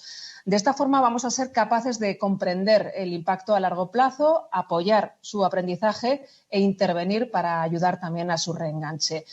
Y en esta jornada también hemos abierto la puerta a, yo creo, una asignatura muy pendiente en el currículum escolar, la programación como una oportunidad global sin explotar. Y para hablar sobre ello hemos contado con un gran ponente, con Hadi Partovi, fundador y CEO de Code.org. Desde su punto de vista, para responder a los grandes retos actuales, una de las claves de la educación son las ciencias de la computación. Aquel alumno que maneja y que entiende la programación alcanza un mejor desempeño en áreas troncales, además de desarrollar destrezas fundamentales como la cooperación y la creatividad. Y cree, sin duda, está convencido de que la programación va a tener que formar parte del currículum educativo. No solo la escuela y no solo la universidad se están transformando, también surgen nuevos modelos y escuelas de formación con una vocación muy directa en la empleabilidad y en la inclusión social. Y para hablar sobre eso hemos contado con Mona Mursid, es directora ejecutiva y fundadora de Generation Oliver Cruz, también con Oliver Cruzet de la Escuela 42 París, y con Ricardo Pineda Vila, es director ejecutivo y fundador de Bansa.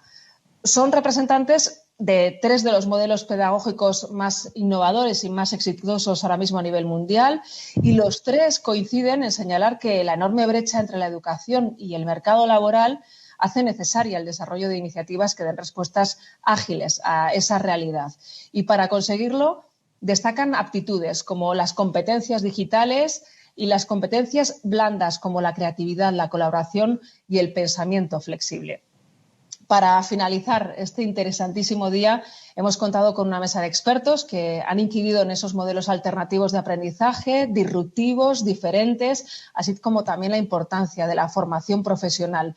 Todos han coincidido que detrás de ellos hay una oportunidad, y ya que esas modalidades están en un auge, ¿no?, en todos los países del mundo y que están formando también a los perfiles que ahora mismo están demandando las empresas. Como veis, una jornada completísima a la que hemos podido disfrutar hoy en ese escenario. Recordaros que también durante este día se han podido vivir en paralelo a este espacio pues muchas otras experiencias participativas que os animo a conocer también a través de la web. Pues muchísimas gracias, Elena, mucho más completa esta jornada, además, con ese análisis que nos has hecho. Muchísimas gracias. No se me ocurre, la verdad, mejor forma de cerrar este capítulo de Enlighted que el buen análisis de lo que hemos visto de hoy. Cerramos un capítulo con la vista en el siguiente, eso sí, en nuestro caso, el último. Mañana va a ser un día muy especial, además de abordar un tema siempre interesante como el de las startups y la EdTech. Celebraremos la entrega de los premios Enlighted Awards. No os imagináis la agenda que hemos preparado. Intervendrán personalidades de la talla de Salman Khan, Jeff Mayoncalda o Tomás Puello. Desde aquí nos despedimos, pero ya sabéis que seguimos desde Venezuela, Ecuador, Chile, México, Colombia, con mucho más contenido sobre los desafíos de la educación superior.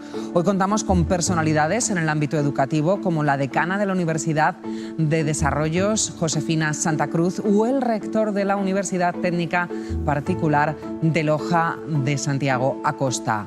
Hasta mañana, aquí os esperamos en Enlighted.